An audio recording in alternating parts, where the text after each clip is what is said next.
Ladies and gentlemen, what is going on? It's your boy Mills from Mill City Boxing, home of the high-level pro boxing media, the Fighters Channel, the Trainers Channel, the People's Channel. What is going on? What is going on? It's Friday, baby, and you know what time it is, man. Salute to everybody on the live that's going to be tapping in. Smash that like button to improve the visibility of the show. We have a great one. You never know who's going to be tapping in on the phone lines. That's the beautiful part of our segments as well. But nevertheless, we also have three special guests.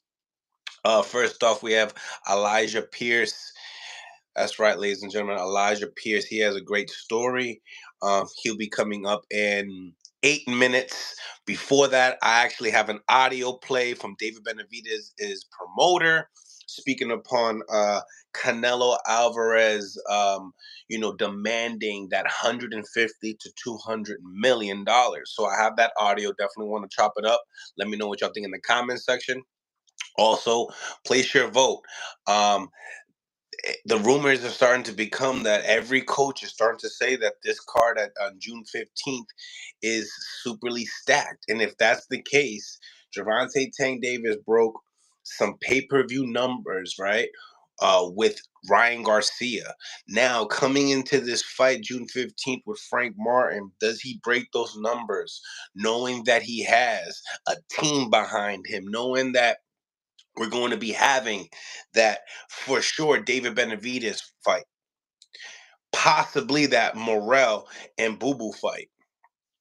And then let's not forget, we got the rematch, ladies and gentlemen, the rematch of Rayo Venezuela and Edwin de los Santos. Salute to la reina del boxeo, la reina de la boxeo, la reina del boxeo. Mill City Boxing with the flame emojis. Jackie Hernandez. Salute to Jackie Hernandez. I gotta say, first member of Mill City Boxing and super supporter. I appreciate each and every single thing that she does for the channel and the love and support that she shows each and every single time. Smash that like button, ladies and gentlemen. We have an interesting one today. Like I said, we have three special guests, possibly some more, and the call-ins. Let's get into the audio of David Benavidez's promoter speaking upon that 150 million to $200 million. Al Booger in the building. Al Booger, another member of Mill City Boxing. Salute, Mill. What's going on, Al Booger? Hopefully your day is going swell, man. Let's get into this audio, all right? 25 pounds. Besides the 25 pounds, right? He will take the 25 pounds. He's very smart. I believe that he will get the $150 million and he will fight him. I say that Did you hear that, guys? He said that he will get the $150 million and he will fight David Benavidez. This is David Benavidez's promoter, Samson Likowicz, all right? Samson Likowicz, right? So he is saying himself that Canelo Alvarez will fight David Benavidez. And he's happy that he named his price. Ladies and gentlemen, when we talk about the king of boxing, right? The king of boxing.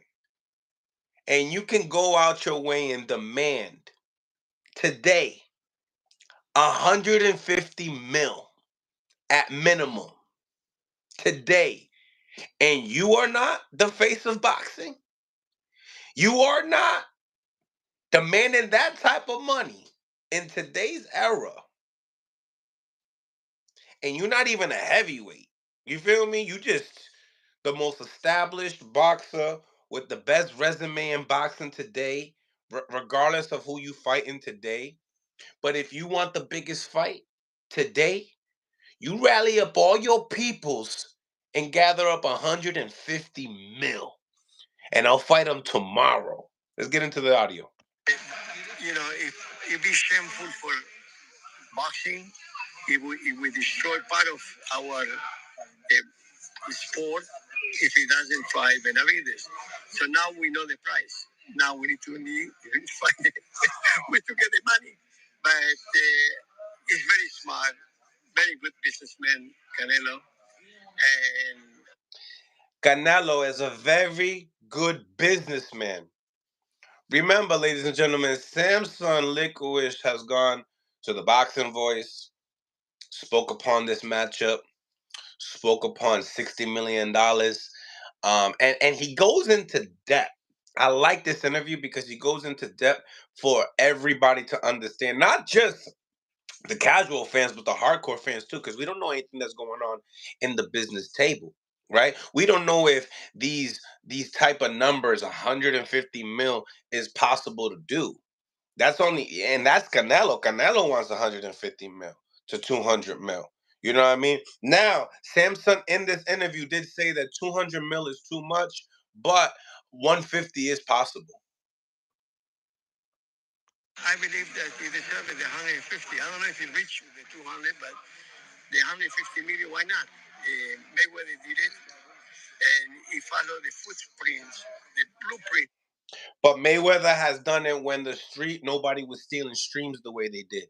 You had to have the black box. If you didn't have the black box with the with the channel 76 with the porno in it, you didn't you weren't getting the fights back then. You know what I'm saying? You wasn't getting the fights back then. Smash the like button, ladies and gentlemen. Smash the like button. Al Booker says, "Hey man, I don't think they do any. You think that Tank does 150? I mean, you said 500 to 600,000. Right now, guys, we got our first guest up here, Elijah Pierce.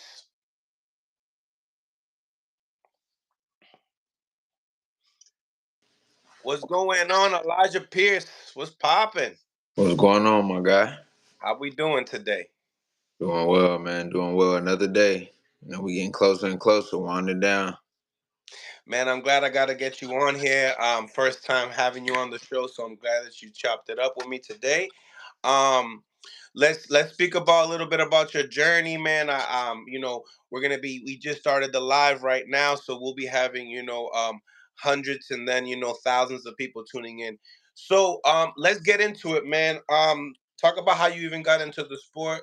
Share with my members. Yeah, man. It was through my father, Andy Pierce.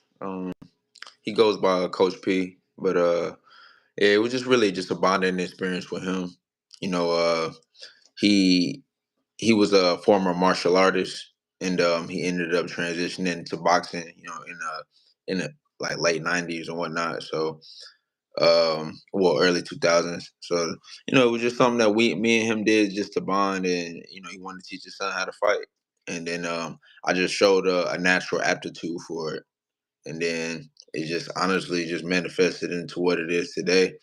I never thought I was gonna be a boxer, though. You know what I'm saying? I was naturally gifted, and at one point in high school, that's when I really started doing it for real. My sophomore year of high school, that's when because I was actually hooping. I was playing basketball, and I was pretty good. I think I was pretty good enough to maybe had got some JUCO offers or something like that. You know what I mean? Like secure my education, but end of the day, I chose boxing. I feel like it was more conducive to what I was trying to do with my life. So, that's here we are, man. Today we number 8 in the world, knocking on the door for a world title. And, we ready to take on all comers, whoever want that smoke. So, when you talk about taking it serious as a sophomore, you're speaking upon being an amateur boxer. Yes, Um, sir. Talk about that record and the amateur pedigree that you do have. Oh yeah, I'm pretty sure. I think if I'm not first, I don't think I'm either first or second, but the first or second fighter from Oklahoma City to ever make the Olympic trials. That's originally where I'm from, and then I moved to Atlanta, Georgia, when I was 7. So I've been back and forth ever since between both states and whatnot. But yeah, I mean, I didn't. It didn't really take too long for me to start placing in national tournaments or whatnot and everything. I like I said, boxing just came very, very naturally for me. Some people, some of these amateurs, they was making nationals since they was 8 years old, 9 years old, whatever. I came really at, I want to say, about 15, 16. Took me about a year, and then I started doing my thing after that. But just I happened to had my daughter. I'm a father of a 7-year-old girl. Congratulations. So once I had her, obviously, I kind of panicked a little bit, and I was like, okay, I think I gotta, figure out how I'm gonna take care of this responsibility. So, I ended up getting married, and More blessings. just trying to do whatever I could to take care of my responsibility. So I turned pro. Unfortunately, the marriage didn't ultimately work out, but you know, like I said, I mean, I'm indulged in fatherhood. It's what I love to do in my spare time. Just spend time with my daughter. I'm a natural entertainer. I sing, rap, dance, tumble. You know what I'm saying? So I'm just kind of like got my hand in everything. I like it. I like it.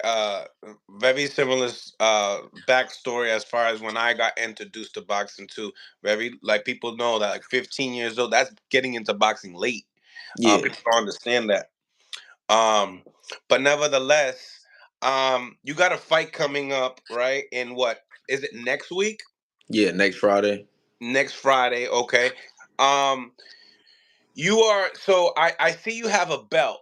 Talk to me about the belt. I've seen a lot of different people have that belt. What's that belt? I know that you work with overtime as well, right? Yeah. So can you speak a little bit upon how the professional, how you entered the professional rankings and stuff like that? And promotionships, how you got signed, and that part of your story. Well, like I said, I was the first from Oklahoma to make the trials or whatnot. So after the trials, I could have did a better job at really marketing myself as far as the before I turned professional. You think But that tank sparring was one of the better marketing pieces that yeah, that honestly, when that came about, I felt like I had to do that to an extent. I mean, because honestly, I was never really that type to put stuff out like that, to be honest. But at the same time, I had to really look at the game and how it was. I mean, Tank and Devin Haney, they was doing it all the time, and I was looking at how popular they was getting, and so at one point in time, I really had to get out my head, and I was just like, bro, I gotta make some noise. I gotta start popping it somehow because I was getting overlooked. Nobody wanted to fight me. I mean, nobody. I'm calling out top contender, top prospect after top prospect. They nobody want no smoke. And ultimately, closed mouths don't get fed in this sport. So I had to do what I had to do. And at the same time, even when I put it out, I did want to make sure that it didn't come across as negative. You know what I'm saying? Like I never threw salt on bro or never like tried to disrespect him in any way. He took it how he took it, and it is what it is. You know what I'm saying? I ain't stressing it. At the end of the day, if dude wanna make something happen with it, let's do it. Like I fear no man, and I'm always ready. But I mean, end of the day, besides that, but um, what weight class do you campaign at anyway for the right people? now, 122, super bantamweight. So you're 122 and you're out here, working with Tank and possibly even wanting to fight Tank. Um, but let's get into like, your story. I hopefully we excited people about that, but we'll get into that a little bit more in depth. Getting into like promotional statuses and stuff like that. How you got into Oh overtime. yeah, but Did pretty you work much with it anybody else was. before that? No, yeah, yeah. I was actually signed to Lou DeBella at one point, but Okay. pretty much basically what happened. Like I said, I was doing my thing. I was 8-0, 7 knockouts at one point. Then I had my first big fight. Real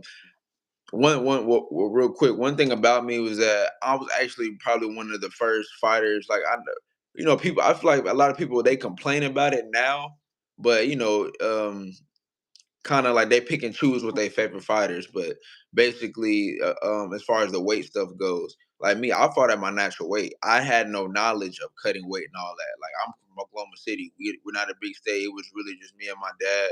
You know what I'm saying? I didn't really know too much for real. So So I, elaborate. Talk about the weight. Talk about how yeah, much you were weighing. yeah, that's what I'm saying. I was walking around about probably like 142. You know what I'm saying? And then I would fight at like 35 and 30. You know what I'm saying? So obviously a lot of these bigger guys, they cut down from 55 and 60, you know what I'm saying, to fight to get to 35 or whatnot. So anyway, I fought when I fought Gio Cabrera, that which was my first Giovanni. loss, who fought Pitbull Cruz. Yep. You know what I'm saying? That's basically one of those instances. He didn't make weight for the fight. I came in about 3 or 4 pounds underweight. You know what I'm saying? And we still fought a good fight. To this day, he told me I was one of his toughest fights. But at the end of the day, I was just too small. So that was kind of what initiated me going down. And then my second loss kind of came from really just personal problems. And that's when I went through my divorce and whatnot. So obviously you're not focused outside the ring. You can't be focused inside of it. So just I had to go through my bumps and bruises early. I'm currently 18-2, 15 knockouts at this point, and I'm on a non-fight win streak ever since I got right. And that really started once I took a hiatus from boxing after my divorce. In that loss, I took about a year and a half off. My current manager, Trifon Petrov, he found me out just off the couch. Like he made some calls to a couple big homies of mine and asked if they knew me, and he reached out, got in contact with me, and then boom, that was all she wrote right there. He put the battery in my back to really like take it to where I'm at. So much appreciation to him and my stepfather. My stepfather's my co-manager. So, it's kind of like I got a little family affair going on. I got my stepfather, my co-manager, I got my manager, and I got my father, my biological father is my head coach. And then, what I'm saying, my mother, she handles a lot of my other affairs and stuff. So, it's just all about unity with me. It's a real wolf pack. So talk about that WBC belt. Oh, yeah. I won that. It was a dude named Irvin. My first title was against WBC silver title was against Irvin Gonzalez. He was Lou DiBella's one of Lou DiBella's top prospects. And after that, what was that? The first, yeah, that was the first loss. After the first loss, I had took some time off, try to figure out my move. You know what I'm saying? I had called my dad, and I was crying because I didn't really have no direction. I was like, "Dang, Dad, I was supposed to be this next Floyd. I was supposed to be undefeated. I was supposed to be this and that and third. I don't know what I'm gonna do with what I'm gonna do with my life." So he had told me to just come with him and he was gonna get me right, and everything came into fruition, just like you said. I mean, we trained hard. He ended up taking that fight. He was like, because I thought I might have needed a tune up first because I had been out for so long. But he was like, "Nah, son, I got you. I'm telling you, I ain't gonna steer you wrong." So I ended up, training for the fight. Took the fight. They put a belt on that WBC silver belt on the line last minute, like literally at the weigh-ins. And then I dropped them twice in the first round, and then stopped them in the third. And then, like I said, Lou DiBella signed me right after that. And then that, unfortunately, that's when I had my divorce and personal problems come right after that. So my very first fight under DiBella and them ended up in a loss. So they dropped me. And then, like I said, I took another about a year and a half off, and then my manager found me. So at this point in time, you're coming. You're entering the overtime network now. Yeah, because I ended up after, like I said, dealing with my manager. We like I said, we've been on a non-fight win streak. I ended up beating former world title challenger Tremaine Williams. Yep. I beat him for the same belt but in a lower weight class, the 122 WBC silver. So I beat him for that, and then after that, that's when I got connected with Overtime. I fought on their inaugural show, and then what I'm saying, I knocked out Mike Plania. And then after that, I ended up working with them Overtime and Viva Promotions of Brendan and Sean Gibbons. You know, looking at your skills, bro, and looking at your record, and things happen in boxing. People don't understand that. And also the time that you started in boxing, you could really learn a lot more just going like actually working on the job. You know what I'm saying? Yeah, So that being said, I feel like your story is unique because people like to say, a lot of the casual fans, they see that, oh wow, he still got his O, so he got to be good. When you see two L's, they don't look at it like if it's two O's, but you could be way better than that. You know what I'm saying? of So course. that's why I think your story is pretty unique because I could see you working your way up into the rankings. I'm watching it and looking at your status, so I could see where the growth is coming. I respect, man. Like I said, I'm literally whoever they put in front of me, I've never rejected any offers. Like anybody I need to fight to get there, at this point, I've taken it. And like I said, I'll continue to call out the top contenders and whatnot. No, but they don't want that smoke with me, man. Like I said, I'm one of the strongest and most athletic 122 fighters in the world. And it's gonna be it's gonna continue to be seen. You know what I'm saying? Like I put in that work every day. Um, my circumstances, they don't define who I am as a fighter. You know what I'm Right. saying? And that's the thing that people kind of got to get over. That like people always want to get caught up on these losses and all that stuff like that. But like they got They to won't. understand They that. won't. They won't. But as long as you know No, that, for that's all sure. that matters. For sure. I mean, it is what it is. Don't get me wrong. Like I said, it ain't gonna never stop me. I'm just saying, fam, you know what I'm saying, that people they gotta stop doing that because at the end of the day, you know what I'm saying, we all as Messing up the boxers, we go sport. through life You're too. messing up the sport automatically. You're messing up the sport. Facts. You know. Um. So I rock with that. Now, talk to me as far as you know. Overtime in your next fight. Talk to me about your next opponent. What Oh type yeah, of his name step is up is this? oh yeah, his name is Arthur Villanueva. He's from the Philippines. Like I said, I just fought Mike Planier from the Philippines last fight, so we got us another one. You know what I'm saying? He has a really good record. He's a tough fighter, really tough. So, I'm just looking forward to putting on a show, man. Like I said, and making a statement each and every time I step out from here on out. I just every fight, I'm getting better. I'm getting smarter, more knowledgeable. I'm more confident. I mean, so I'm expecting nothing less of myself but to do what I know how to do, and that's dominate. So I mean, it's really just simple as that. He's a like I said, he's a tough fighter. He's a good fighter, but you know what What's I'm his saying. I, record? I believe he's 32-4, 32-4. A lot of experience. Lot, yeah, he got a lot of fights. He got about close to 40 fights.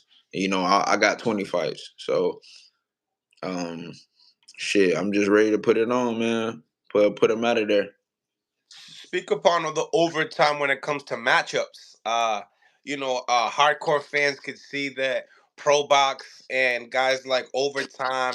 They're really putting on really good matchups. You know what I mean? Not so Yeah, lopsided. Talk about yeah, that. yeah.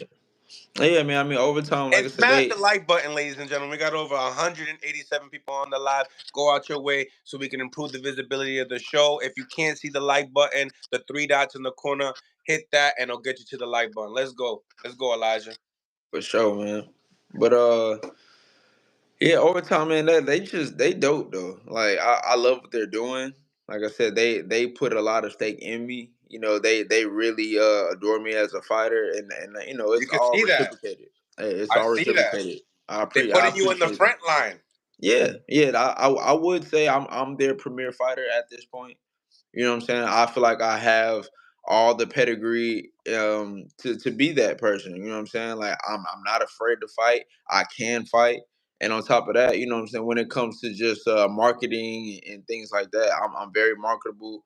And on top of that, I like when it comes to my wins and stuff, that's went viral a couple times, whatever, me giving gifts to guys at the wins and stuff. I'm doing something different and unprecedented that ain't nobody else doing, and just my style in general in the ring. You know what I'm saying?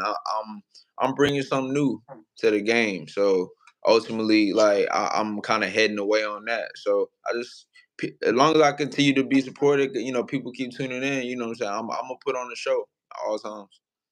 What as far as that WBC silver belt for the people to for their understanding of what the silver belt means. Oh yeah, I mean, basically, it's like I would say it's more of a regional title, or like a big, more like the one. It's kind of like under. I wouldn't say right under the world title, but I think the NABF is right under the world title. But Yeah. it's basically like right under that, basically. So pretty much, it's all about positioning in this game. So ultimately, I'm a 3-time WBC silver champ. So and that's kind of what's brought me so high in the rankings. I'm number 8 in the WBA and number 10 in the WBO and IBF, and then I was number 11 in the WBC, but we had some political stuff kind of happen with that. So, but that's all going to be rectified too. So, I'll be ranked in all sanctioning bodies here soon. But yeah. So, like I said, I'm just trying to chase this world title, man. Get this belt. Champions at 122 pounds. Who you looking at? Oh shit! I know. Really, just anywho. That's what I call him. Anywho, that's what you call them. Anywho, Yeah. anywho. All right. So talk to me. What you think about In Your Way? I mean, he's a great fighter. I never take nothing away from nobody, man. Everybody earned their place. He's doing his thing. But do I think I got the remedy for him? Of course. Like, without a doubt, no question. I watched his fight vividly with Zapata. I know what I can do to that man. And like I said, I Talavas. know That was odds a have good fight. always, It was a good yeah, it fight. was a good fight, but and I would beat the shit out of both of them. I honestly believe that, Mm. honestly. And like I said, I know odds would be stacked against me. End of the day, people wouldn't believe it until they see it, but that's what it's all about, man. This is a sport where really a lot. So much is capable and possible as long as you put that work in. And I know I have all the tools necessary to beat that man. So I think though I think you sparred Fulton, right? No, I never sparred him. I Okay. would. I mean, I would love to fight any of those guys. Like I said, I've called all of them out. MJ, Bryce Salim, Sam Goodman. Like I've tagged them and called. Like I want to smoke with everybody. Whoever I have to beat in order to solidify myself as the front runner to face anywho or whatever the case may be. Like I would do that. Like I'm not one of these guys just bumping gums, just trying to be seen and you know what I'm saying? Like just calling people out just to make a little appearance or whatever. Like I'm actually about everything I say. Like I stand on business, like they like to say. For real, for real. So what fight at 122 do you believe that could get you those type of fights like an In Your Way? Um, I mean, we really just have to see. At the end of the day, I'm whoever they put in front of me, I'm gonna continue to knock their ass out. So whoever whoever feels fit to take the challenge and step up, I'm earning my place bit by bit. So my whole goal is to become mandatory. When I become mandatory, no nobody can run. Then you gonna have to face me. You make 122 easy? It's gotten a little bit more challenging as I've gotten older, obviously. But I mean, yeah, I still been making it pretty good, pretty well. You ain't trying to move up No, I will eventually. It's for just we just opportunity? gotta see. Father Time, will dictate that You would move more up for opportunity than anything else. for sure. Yeah, like if they, like I said, I used to fight, like I said, at 30, 35. So it's not like I'm used to fighting But bigger that's dudes. just It's not that's a where the thing. money's at. That's what I'm saying. Yeah, yeah. I mean, it just opportunity, like you said. Like now, of course, I'm so close to the title at 22. Being top 10 and whatnot. But if they offer me some real, in that same realm at 26 or whatever, I'll take it. Matter Mm. of fact, I remember they had offered me that Robeisy Ramirez fight before he had lost to when he had the belt before he lost to what's it Rafael was it Mendoza or something like that or Oh, Espinoza I believe, something like that. Espinosa, yeah. Yeah. But he ended up rather taking the Espinoza fight instead of me, but you know It was what it was. Best work that you have in the ring so far? Sparring wise, Yeah. yeah, it definitely be Tank. Like I said, that was the kind of one of the reasons I put it out. Like I said, it was if that sparring kind of changed. It changed a lot about me as a fighter. Is because he was the first, real experienced fighter that I've been in with that really pushed me like that. Like he pushed me to be better. From that sparring. How so? I mean, because of just the way he was. Like he was very relentless. He was his ferocity. You know what I'm saying? Like he was shit. He was really trying to punk me. To be honest, like he was, kind of trying to kind of like call me a bitch, like push me around and stuff like that. And so I just kind of had to stand 10 toes and was like, nah, you're not finna come in my gym and like. You know what I'm saying, little bro, me. So that's kind of how it came about, and so I just stood tall, and it went how it went. And I at the end of the day, I did earn his respect after that sparring. I would say I even got the better of him of that sparring. But Mm. that we ended up sparring the very next day, and he literally told me, he was like, bro, like you good, like, and I had to study the sparring of you type shit. So that was kind of flat, that was flattering that he did that. You know what I'm saying? He was hella sharp that second day. Like I could barely even touch him. That second day, he was like super sharp. So Is that something that you took from it? Like, hey, going back, looking at film study, and how do you make the adjustments? Do you feel like that's like? Did you admire that? I mean, about him, I mean, I didn't really think of it as far as with him, but I mean, myself, yeah, like I definitely now, of course, like that's something I'll look back on and be like, wow, like and just I take from that. I'm just, I mean, because of me and his disagreements or whatever, because of all that, like obviously I feel differently about him, but you What know what I'm what saying. what do you mean about those discipline? Like those? Explain. Well, basically, like me and him, like we kind of had got into it over it. Like basically, he was like mad that I put the sparring out, basically. And I mean, I was kind of like confused. Like I don't get why you mad about it. I mean, you've been doing that for I don't know how long. Matter of fact, he posted him knocking out my sparring partner that same session because before we got in, he was got in with my sparring partner. He knocked him out in the first round. Damn. Then we got in. So imagine the nerves that I had before me and him got in. I'm like, oh hell no, boy, you're not But messing what no do you dude. mean by knockout? Like headshot, and then he Yeah, just. like he dropped him. Boom, dropped him. Mm. And like and he put it out he recently again too, because he tried what was corny about it is that he tried to post that and say that he knocked me out. Ooh. Yeah, so so that was a whole big misconception that a lot of these. Is that when you posted it, or you No, already I had posted? posted it before, and I gave him kudos. It was nothing. It was like I was like bigging him up. I was like, thank you, appreciate it, Tank. This is the best sparring I ever had. You know what I'm saying, bro? Taught me a lot. Blah blah blah blah.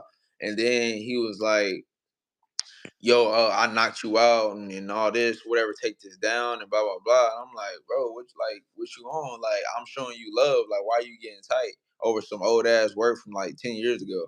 And then basically, so then he tried to post, like I said, him knocking out my sparring partner and saying it was me. And then obviously a bunch of casual people was trying to believe it. So then I posted again and showed that it wasn't me. But I don't have as many, fans as him, obviously. So, those who seen it, and those who haven't, they whatever, how the internet be. Oh hell yeah! Shit, I posted something, and then Bill Haney took it, cut it up, and I had to go post it again. Casuals are gonna look at his video more than they're gonna look at mine. I Yeah, know. so you know how I go, man. It's all Now, about the narrative. but do you still have that up on your Instagram? Yeah. Let me pull it up because I want people to see it. Yeah, that's my biggest, the biggest video on my page. Honestly, that junk that went viral so much, that shit probably got over like in a mass total about 15, 20 million views. Like just across all platforms. Like That junk was How far booming. how far into your Instagram is it? Oh, it's right. It's one of the The one of the pinned up? pin ones. The one that says Oh, I flashback. got it, I got it. All right, perfect. You made it easy for me. Yeah. All right, here it is, guys. There's a little clip. Oh no, not that one. That's the a different one. It's the top right. Top right. Flashback? Yeah, yeah. Flashback. I ain't want to go in there. I ain't gonna lie. I really didn't. I told him to put it up. I was like, 16, man.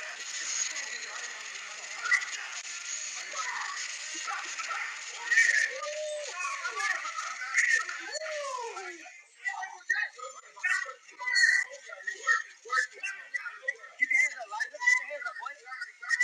Put your hands up.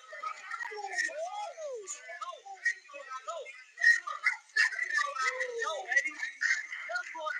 Young boy. Young boy. Young block.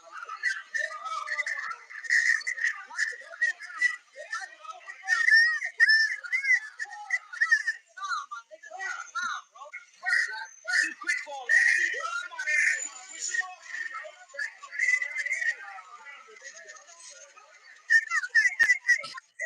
Surprise, motherfucker.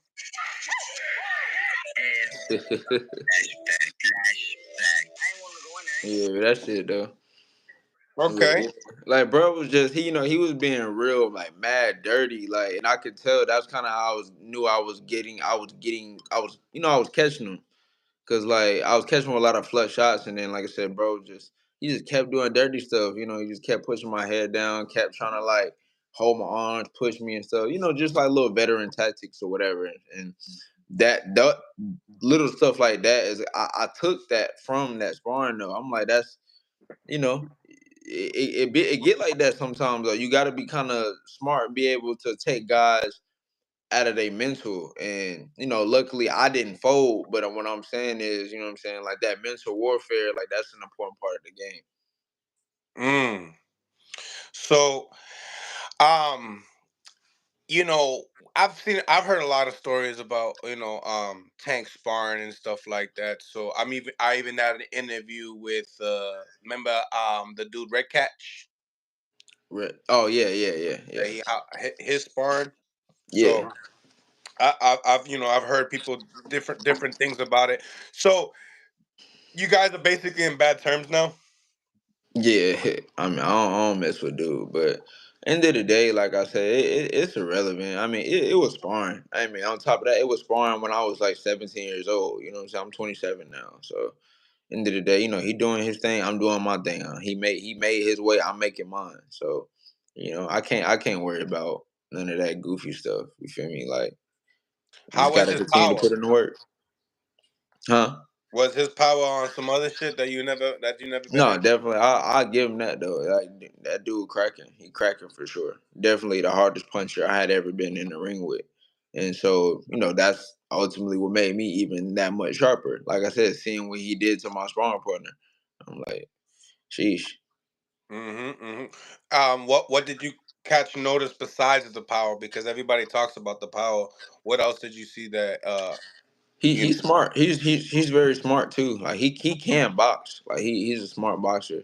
But I think he utilizes his brute strength to his advantage. That's a part of his style.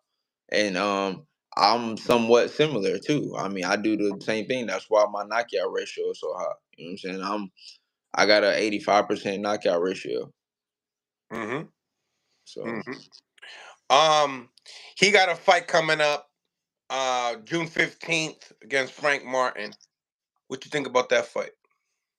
I think it's gonna be a surprise to a lot of people. I think I'm not sleeping on Frank Martin. Frank Martin, nice. I like Frank Martin. I mean, I feel like he's still kind of getting his feet wet when it comes to the bigger fights. But you know what I'm saying? Like I don't know. I like him though. I feel like he's gonna do better than what people think he's gonna do.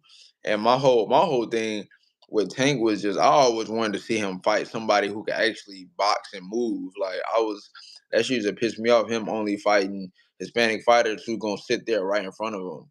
You know what I'm saying? That's why I never wanted to give him that extra kudos and solidification, like, oh, he the face of boxing and all that type shit. Like, don't get me wrong, I get it. Tank is popular and he's knocking guys out and all that, but look at who you're knocking out. I mean, you know what I'm saying? I always want to see him fight somebody who's not just gonna sit there right in front of him. So So you're interested in this fight? Yeah, very. I think this is gonna be a really good fight. So we're gonna see how I go. Who you lean towards? I ain't gonna lie. I'm kind of 50-50 to be honest. I mean, You on that 50-50 really way? even probably a little. Yeah, I really just say 50-50. I think both of them have really great qualities. Obviously, Tank has the power and everything, but Frank Martin is nice though. Like they can't just sleep on him. Right, right. Who else you been in the top guys? Oh, well, I fought Rolly Romero in the amateurs. You know what I'm saying? I beat him. That's actually how I got to the Olympic trials, was from beating Rolly. I Easy beat work? him. Huh? Easy work? Oh yeah, I mean I won by unanimous. Uh How's his power compared to Tank's? oh no, I mean Tank punching way harder than Rolly. Rolly is more of a, like, he's strong, like he got body strength. Like I can't, it's not really punching power, it's more so like he's just a strong kind of built guy, if that makes sense. Like he's big too. Like Rolly's a really big dude. But even back then he was big as hell. But yeah, I didn't be on the ring with him. March 30th, he's gonna be fighting Pitbull Cruz. Who do you favor? Oh yeah, Pitbull for sure. Yeah? Yeah. Me and Pitbull cool. Yeah, I'm definitely rocking with Pitbull for sure. You cool with Pitbull? How you cool with Pitbull? You speak Spanish? Man, no, he's affiliated with Vivid Promotions. You know what I'm saying? Like he has ties to Sean and Brendan Gibbons or whatnot. And you I've been haven't worked close with up him with in him. the ring? No, not yet. I would love to though. Like I said, he's a good fighter for sure. And You got like I him said, beating Pitbull. You got him hell beating Rolly. yeah, for sure. So he gonna be Um, the new 140 champion. That's a small guy to be at 40. no, for sure. But he got that dog in him, and he's strong too. For to be as small as he is, that dude he's small, but he's strong as hell.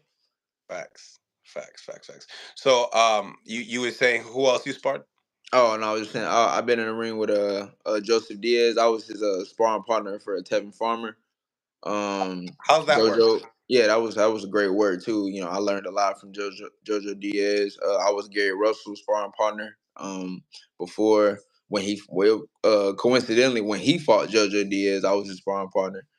Like I said, some more good work.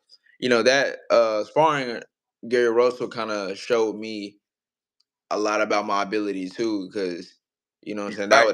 that was real great work, and I always wanted to work with some. I had always watched him. He was fast as fuck. Like he was fastest fight I ever been in, and it kind of showed me about my timing and really like how sharp I was as far as committing to the shots and everything. Because yeah, we had some great work too. Um, Yeah, because you've been in there with one of the fastest guys in boxing and one of the biggest punches in boxing, so that's good. Hell yeah. I sparred with Rasheed Warren. Great work. Man, it's been a bunch of guys throughout the years, man. I fought Hector Tanayara, that's the homie. From Texas. He Yo, now he that you beat got me. that work with Gary Russell and Tank, right? Like Yeah. everybody was wondering, that we all wanted to see that fight at one point in time. Who do you think would win that fight? Just being in there with those guys. I think Tank he'll take that. Yeah. No disrespect to Gary and that, but yeah, Tank taking that. It just I just don't think he got enough pop to not to keep Tank off. Tank he hitting too hard for to don't get me wrong, and like all the fast flurries and stuff, you know what I'm saying? Like it would do well because Gary can't box well, but I just think he'd eventually overwhelm him with too much power. Yeah, yeah, yeah. Because you got one guy going for points, and then you got one that's just trying to. Yeah, tear your head off. Yeah. Right, right. Um, Man, that's some good work. You got some really good work, so I can understand where you build your confidence from for sure. Um, So tell people next week on overtime, what can they be expecting? Man, they're gonna get a show, man. Like I said, I'm excited as hell. This is probably one of the strongest I've been in a camp, to be honest. Like my last about 7 sparring sessions, I'm busting. I've been busted everybody's nose, face, all that. Like I added a different regime to my training. You know what I'm saying? I've been doing a lot of strength training.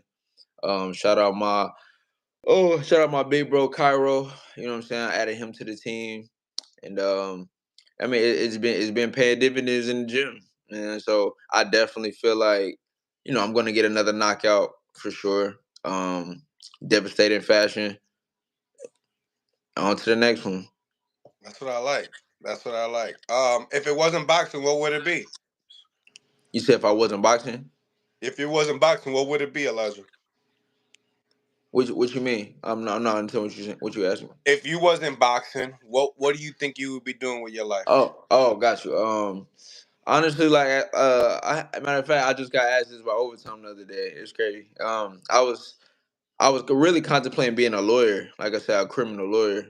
Um, at one point, you know what I'm saying, I had an internship and whatnot, so I was thinking about going that direction, but ultimately, I just kind of decided on being a athlete. I just feel like it was more, conducive to what I wanted to do, and just the entertainment spectrum, period, and then, obviously making music, all that type of stuff. I just love entertainment, like I've always have. So, you know, I love it. I love it. We got phone lines are now open on Mill City Boxing on Instagram. We are live with Elijah Pierce. He got a big fight coming up next week, so we had to chop it up today. We also have Michael Fox coming in at 12 p.m.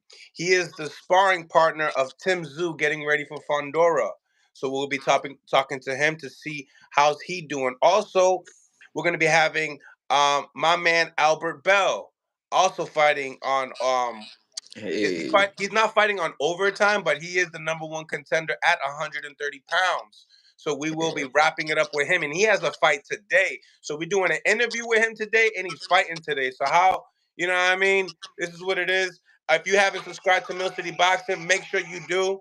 We got our first caller up in the building. What is going on, Troy? We got Elijah Pierce on the live. What's up with Elijah Pierce, baby? what's going on, man? What's happening?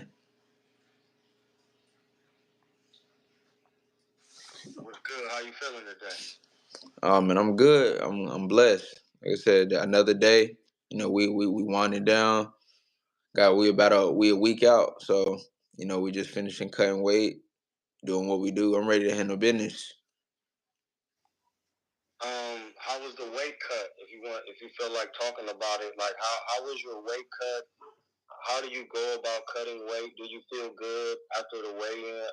Talk about that, because a lot of people, they don't understand as a casual fan, but what a professional boxer has to go through, even on an amateur level, because you're actually, weighing in same day.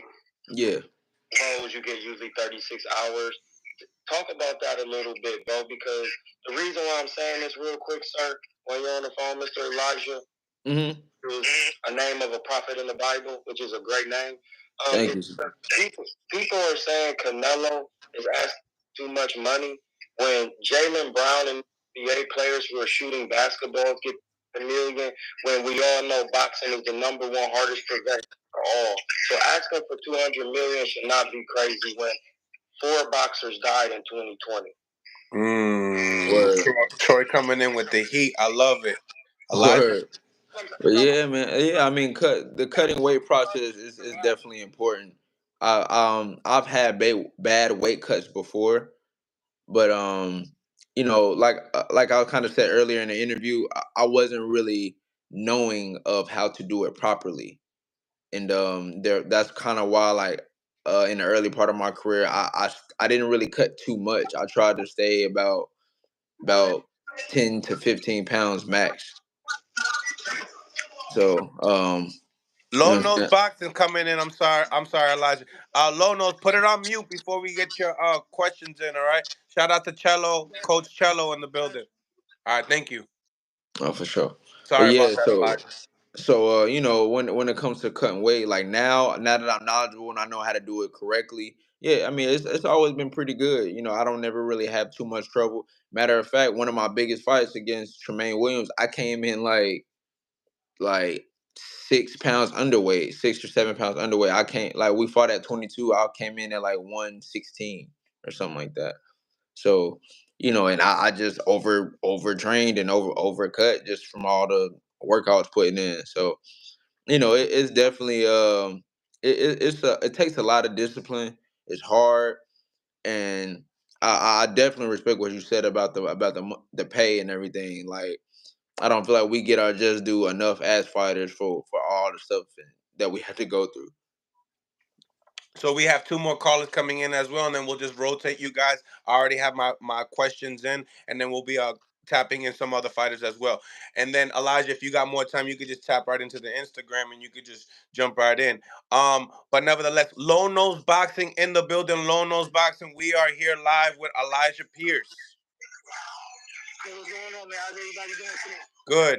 You're in a loud place, bro. I'm in the gym right now. Yeah, I'm finishing up right now. I'm about to leave in a minute, bro. All right. So what's going on, man? I'm chilling, man. You know, I'm just trying to keep up to speed with everything that's going on in the boxing world. You know. Yes, sir. Understand? I said. Now, you have any questions for Elijah? I never seen him fight. What weight class you at, champ? 122 pounds. 122 pounds. That's junior featherweight, right? Yeah. Yep. So you in the same weight class as Shushu? No. Nah. He's at He 126. Shushu a class over. that's my dog though. Me and Shushu, we fought twice in the Olympic trials. You know, we Got went you. 1-1. You know, that's my dog. Yeah. So y'all spar a lot too? Yeah, in the amateurs, yeah, that's my dog. Like I said, me and him, we went 1-1 at the Olympic trials. All right. I gotta follow your IG so I can be brought up to speed. But Shushu's a special fighter.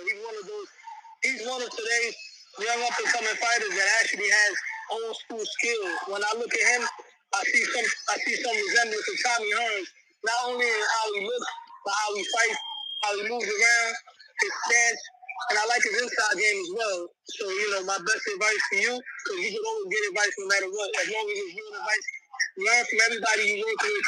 Learn from the great fighters from the past.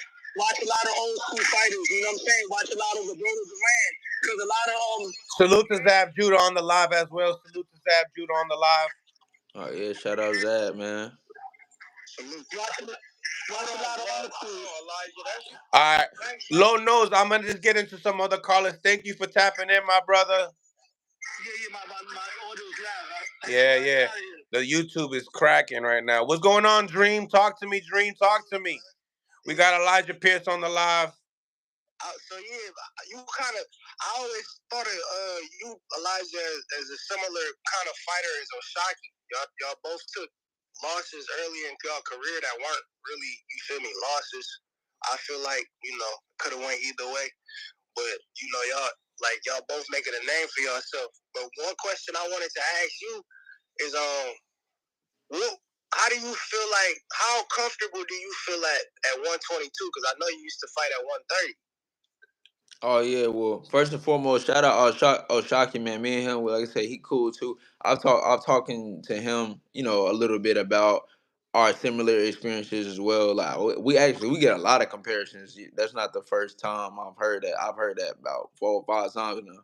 But yeah, I'm still pretty comfortable. Like I said, that's the thing. Like I pretty much use it as a testament to me as a fighter. Like I was fighting my natural weight. Like I said, I was dropping only like 10 pounds and fighting these guys, and I was still knocking guys out. You know what I'm saying? Then once I got the information to really learn how to cut properly and go down to the lower weights, then you know it's still been the same thing. So you know what I'm saying? It just goes to show like if I really would have been knowledgeable in the early part of my career, who knows where I would be. But at the end of the day, you know, that wasn't my journey. I'm here and I'm making my name one fight at a time. And like I said, anybody can get it. I'm ready for whoever, anybody and whoever. Yep. That's big facts. Another question I have for you is, I know, 122 is obviously, in a way, hold all the belts at that division. And anywho. I've been telling people Inoue gonna wait to move up to 126 until somebody unified. That's how he did it. When I wouldn't say he necessarily waiting, but that's how it go. Shit. No, I believe it. Like I said, now if I can catch him before then, I'm gonna get him. And I'm gonna shock the world. Like I said, because I know ain't everybody gonna be betting against me, and it's fine. I've been underrated my whole career. Like I said, I was always a dude who came out the blue, beating the top dogs, even in the amateurs. It was always been like that with me. That none of that plays no fear in my heart. Like I'm ready for whoever and anybody. Smash the like button, ladies and gentlemen. Smash the like button. We got over 200 people on the YouTube. Make sure you guys go out your way. Smash the like button. Become a member. The link is in the comments as well. Troy, my God, what's going? Listen, man. Elijah, is this you spar with Tank on here, bro? Yes. Yeah, that's him. Hey, bro, listen. You listen, bro. I'm gonna tell you like Andre Ward told me one time, because I used to always ask Andre Ward for advice because I'm from Ohio and I used to be boxing out here in the Bay, and he used to Hey, always. shout out Ohio, man. RIP Coach Mike. I used to work with them pretty often. Your Coach Mike, yeah. I lived in Columbus too. I'm from Akron, but I lived in Columbus, Ohio. I used to work with Mike Johnson at Blackburn, but bro, you got what it takes to be a champion, bro. All you got to do is keep your head on, bro, straight. Like, I don't watch people fight. I watch people spar, because how you spar and you train, I already know how a fight gonna turn out. In the fight, you have to do what it takes to win. So that's no way. But sparring and practicing that's where the really work is done. Bro, I seen this work a couple weeks ago. Like, and I was like, dang, who kid? Like, I could young a little bit. No, bro, you him. You just gotta stay busy, bro. Listen, I don't give niggas props when good. You throw good technical punches, combinations, you turn your punches over. The only thing you do is when you in medium range, instead of using two arms to push a man up, just move your head from side to side and bend your knees and keep your head off the line. It's really that simple. And instead of pushing and wasting the energy, you don't have to hit him with the sharp jab, measure, move around, take a pivot, give a different angle. But that's what I seen in the sparring. Good sparring, good work, bro. Just gotta stay busy, bro. And you're not a sparring partner, so just remember, bro. Like, you need work. You need No, somebody to help I you. I appreciate that, bro. For real, for real. Like I said, and honestly, that sparring was 10 years old. Like I said, I was a young pup when I was sparring him. Like I said, I'm 27 now. I was just so I've grown tremendously, IQ wise, physically, everything. You know what I'm saying? And that's one of my, that's one of those sparring sessions that really changed the trajectory of my just over my overall my ability and my career. So I appreciate you. I appreciate you saying that for sure. Yeah. Go right ahead, Troy. And then also before just leading into that sparring though, it got a little heated, and when it gets a little heated, it's because you have good work going on. I've seen that Tank gave you kind of like a 1-2-1, or was it a 4 piece? Yeah, like he pushed my head down or whatever, and then everybody was like, the whole gym was like, "Hey, what you doing?" Blah, blah, blah, what I'm saying. And he let me up, and then like we walked off a little bit, and then he asked me if I was good, and then I was like, "Yeah, I'm straight." And then That's as what's soon up. as soon as he asked me if I was good, like he didn't even give me no time. Tut. Yeah, he just tapped me or whatever. So then everybody was like, "Bro, come on, bro!" Like everybody's like, But "Hey." I like the character that you brought in. You did what I would have did. Yeah. So then he turned around Bang! like, what? Like, oh, shit. Once he got on that type of time, and I seen you ran up behind that nigga and threw that left hook right on that nigga, like, shit, fuck all that. Yeah, he wasn't having it. I like that. I was like that. That's the part that I seen. I was like, yep, that's stuff that you can't teach, man.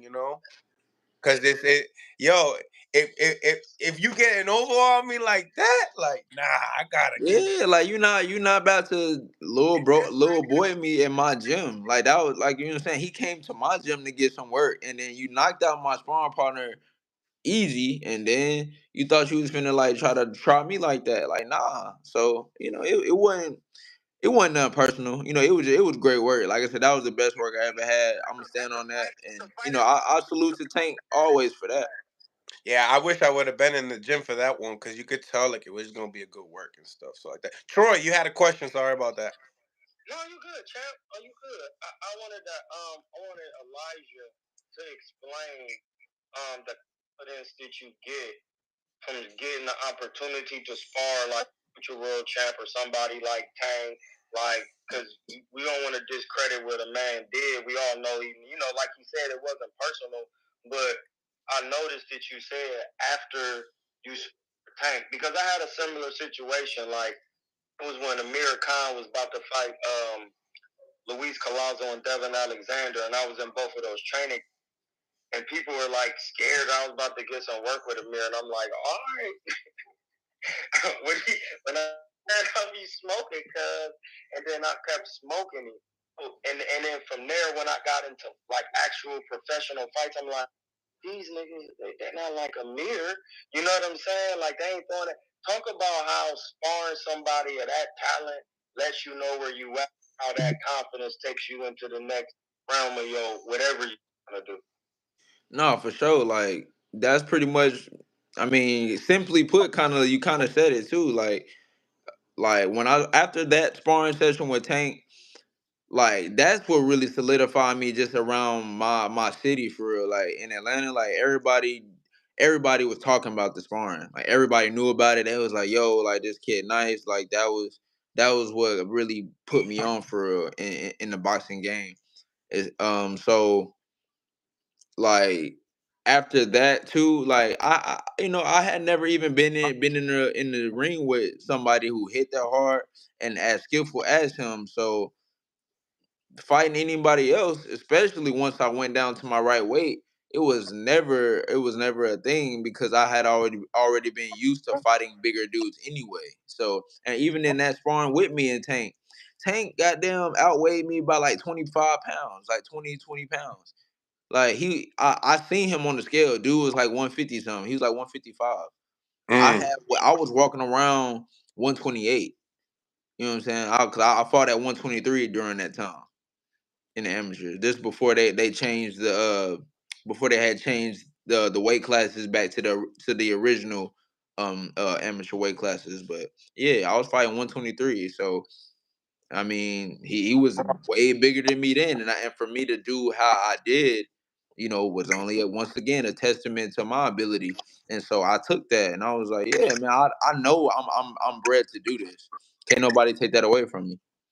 Mm. Mm. Mm. Mm. Mm. Also, I wanted to add in some points too, because this is that was a Tank who used to fight a lot. Tank used to fight 4 or 5 times a year back then. Word. Not saying he don't fight. Not saying he doesn't do it anymore, but he used to fight a lot more back then. So you were getting a more, a more seasoned, more natural type of Tank. Dream, hold on one second. Claremont Rangers came in, another member. Now, Clay, we're talking to Elijah Pierce. He's a 122 pounder, ranked in 2 sanctioning bodies in the top 10. Am I saying it right? Top 10 or top 5? Top 10, right? Yeah, it's top 10. Three is three of the four. Okay. So, if you have a question, hold on to it. Pierce, do you mind actually going into the Instagram right now? Because I have Michael Fox coming in like 4 minutes, and I know these guys have some questions for you, and I don't want to, I told them straight 12 o'clock, so we could all just, do it together. No, for sure. Like I said, and I shout out. That's my dog too, Michael Fox, and Oh, even yeah, better. yeah, yeah. You the Albert Bell. That's my dog. Like, I'm locked in So with all yeah, them. we Yeah. all family. So let's get it. So I'm gonna start up a new live, guys, on IG because it kicks me out in an hour. Jump right in, Elijah, as soon as you come in, and then you fellas as well. Once again, guys, if you are on the YouTube, smash the like button. We're gonna continue with Elijah Pierce on the audio and bring in Michael Fox. All right, guys. All right. All right. All right, I'm gonna be starting up a new live right now. Okay, I'll see you soon. All Come right, bro. right in. All right. Smash the like button, ladies and gentlemen. Smash the like button. Subscribe to the channel. It's your boy Mills from Mill City Boxing, home of the high level pro boxing media, the fighters channel, the trainers channel, the people's channel. Going to be starting up a new live right here, and also going to be having Michael Fox, the sparring partner of Tim Tszyu, for March 30th bout. So subscribe. If you guys haven't subscribed, subscribe to Mill City Boxing on YouTube.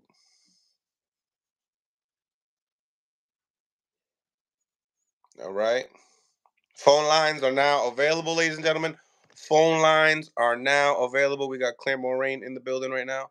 What's going on, Clay? What's going on? We're waiting for Elijah Pierce to be tapping in. Here's Elijah. Elijah's back on. We're going to continue this conversation right here. That was a quick little change. So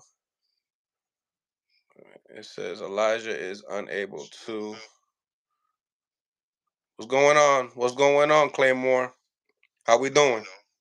I'm at work today, regular in the door. Thought I'd stop by and build a little bit. We at Elijah's in at 122 right now. Elijah's right here. Yes, sir. 122 right now. That's what's up. So you in the conversations? You over there with Monster then? Yes, sir. I call that boy anywho. I'm ready for. I want that smoke with him bad. That's what I want more than anything. What you got planned next? What's the next thing on the radar right now for you? Like on that journey to the. Oh yeah, I'm fighting next Friday. I'm fighting next Friday against this veteran. He's a 3-time world title challenger. His name is Arthur Villanueva. He's from the Philippines. So we get him. Go ahead, knock him off, and then there's talks of me fighting this kid. I think he's like 23-1. After that, and then after that, I'll probably get my eliminator fight. So I'm not dodging no smoke. Whoever I'm taking all challenges and all comers. Yeah, you in that prime mode right now where it's time for everybody to get to work. You did the work, and now it's like line them up. Who is it? You got to get them all at some point. So whoever's first, let me know. And trust me, I've been calling them out to all the top guys, the top 5. I've been calling them out. They see me and they know what's going on. They just ain't nobody gonna put themselves in position to fight me unless they get the big bag. And I know that. I'm not oblivious to that. Right. I got my man Chance on the live. What's going on, Chance? Why are you talking so low? Did you get your shot yet? Which one? The medical shit. That shit ain't no joke. Right. Y'all can hear me? Yeah, really low though. Turn it up. I don't think it's a vibe. I think he's just laid back. I think he's vibing. He Keyshawn Davison. Yo, he just like he's chilling. Nah. Open y'all ears and hear what I'm saying, man. I can't do too much more. What's good, everybody? What y'all talking about? Smash the like button, ladies and gentlemen. Smash the like button. We got here my man Michael Fox on the YouTube right here. We got Elijah Pierce and Chance on the live as well, Michael. Oh, what's good? What's good with them? And my man Claire Moraine. So, we talking boxing. I know that you are out there doing what? You're the sparring partner of Tim Tszyu right now? Yeah. We out there sparring Tim Tszyu. We did 2 sessions. I'm not sure. We might do one more. I'm not. They ain't told me yet. So, but we out here. We putting in work, man. So talk to me about that experience. Is he punching like people are saying? Yeah, like he's not like a one punch knockout dude. Like Tanks or Wilders or dudes like that. But he's consistent. He punches consistently hard. Like if he throws 3 punches, all 3 of them. Like if you throw a 3-punch combination, all 3 of them have a lot of weight behind them. They're all strong.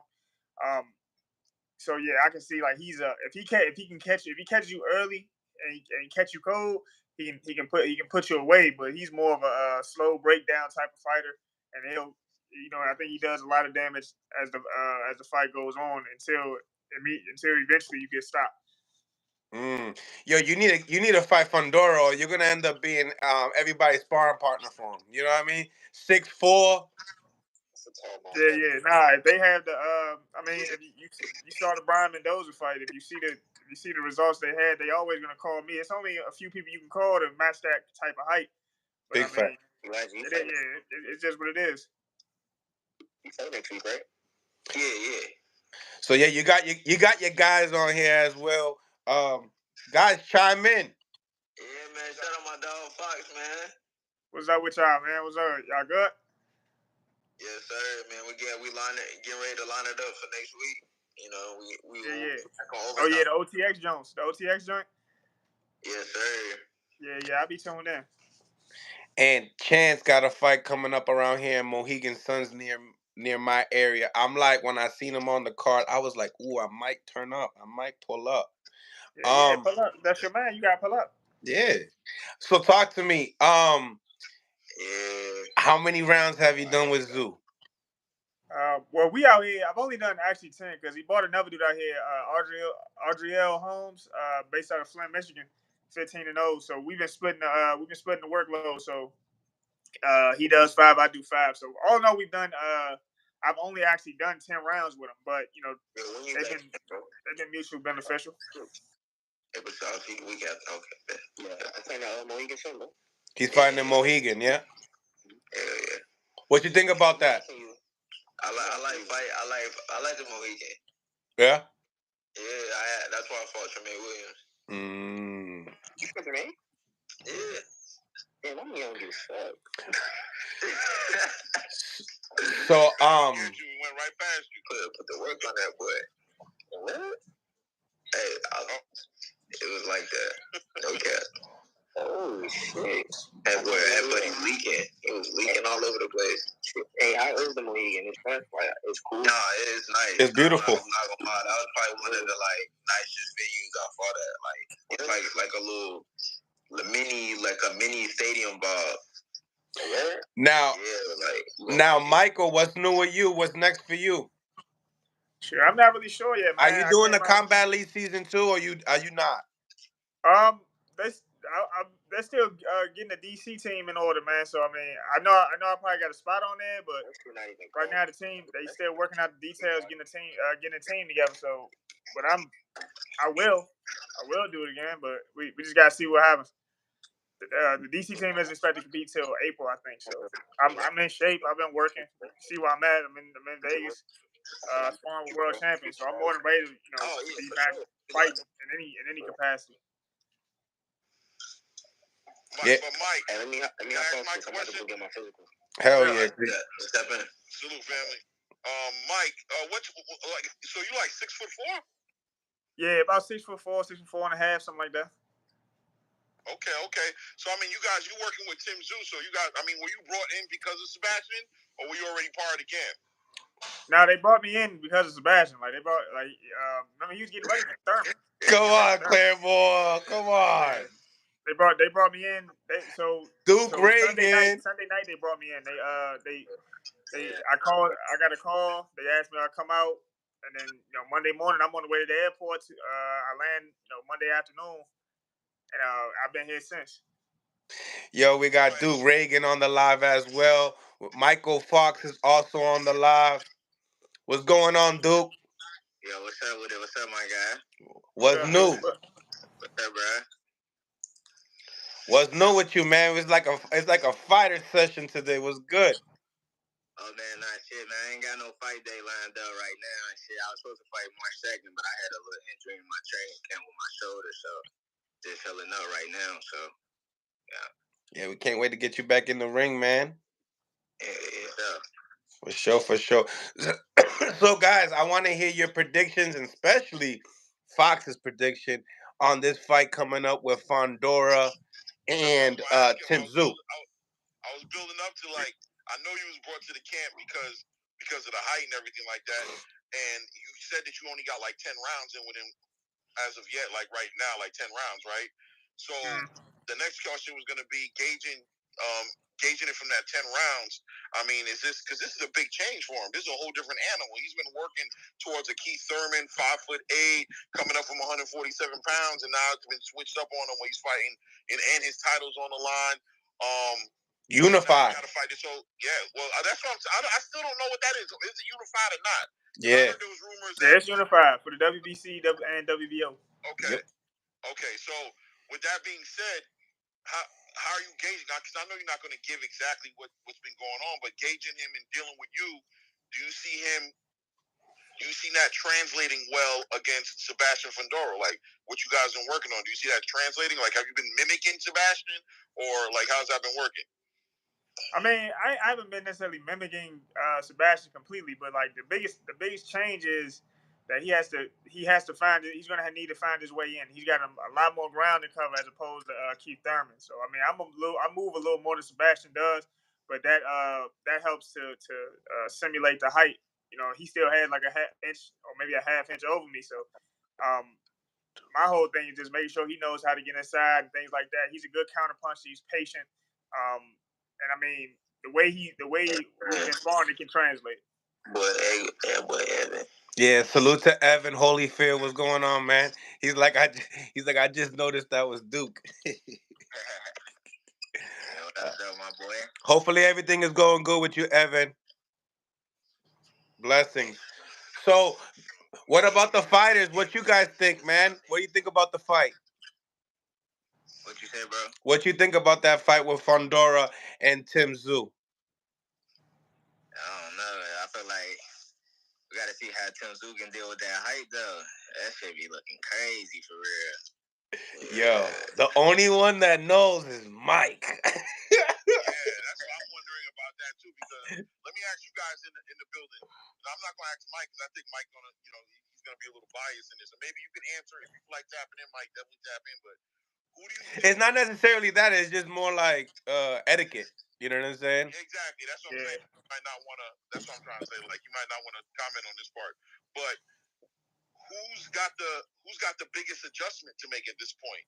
Who's this hurt more? Like is this does Fundora really need to adjust a lot? Like because he's raising up the level of competition by fighting against Tim Tszyu, or does Tim Tszyu really have a big adjustment to make dealing with this height, the reach, the whatever, just the whole entire way Fundora fights is different completely than Keith Thurman. So who do you think has the biggest advantage here? Who has the best? Who did this work out the best for? Hey, definitely Honestly, the taller guy, I think.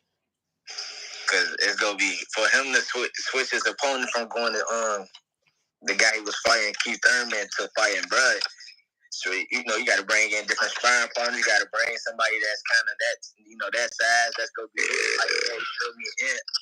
kind of for Tim Tszyu, too, the disadvantage would be, for the taller guy, probably like, because Tim Tszyu can hit, you know what I'm saying? Like, so, if you in training camp, you ain't really find nobody that ain't really popping, you know what I'm saying? He get in that fight might be, he just got dropped, you know what I mean? So, he gonna be kind of, his chin gonna be kind of suspect. That's how I feel.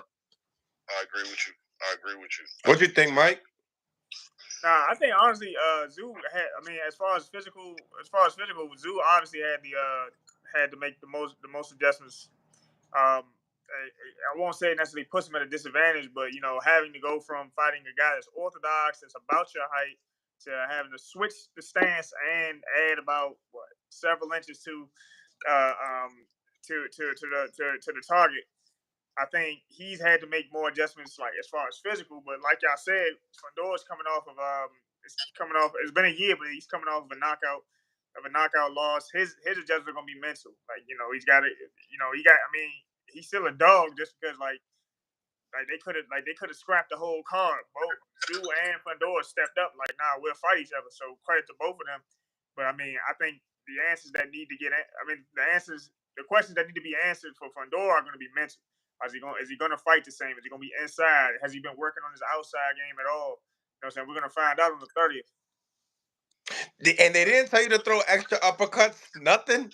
They just said, "Yo, I throw uppercuts." So it ain't a thing. It ain't really a thing. They haven't really asked me to do anything. Even when I was in camp with Brian, they just like, man, just do what you've been doing, man. We gonna be fine.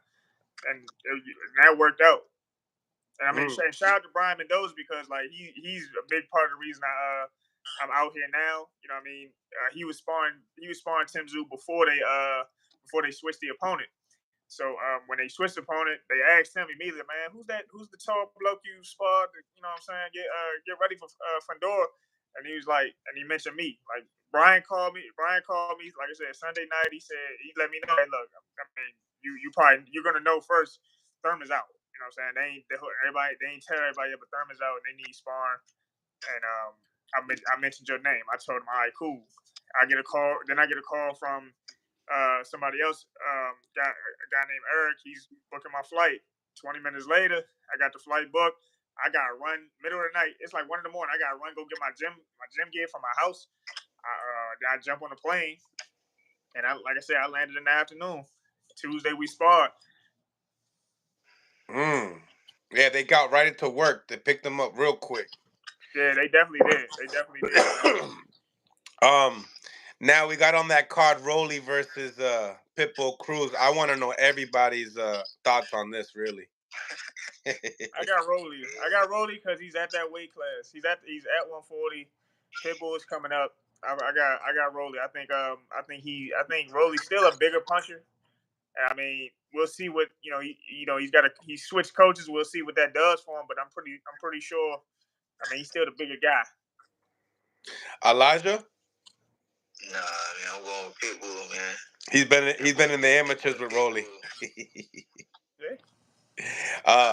Duke? Same. I feel like he's too technical for Rolly. You know what I'm saying? He has sounds for his defense. You know what I'm saying? Rolly gonna be trying to come in all wild most of the time. I feel like Pitbull kind of keep his guard tight and roll under them looks and stuff like that. You know what I mean? Now, Mike, in your opinion, is this fight more like entertaining? And all you guys, like, is this more entertaining that Fundora took Keith Thurman's spot? Like, is this more of a competitive fight now?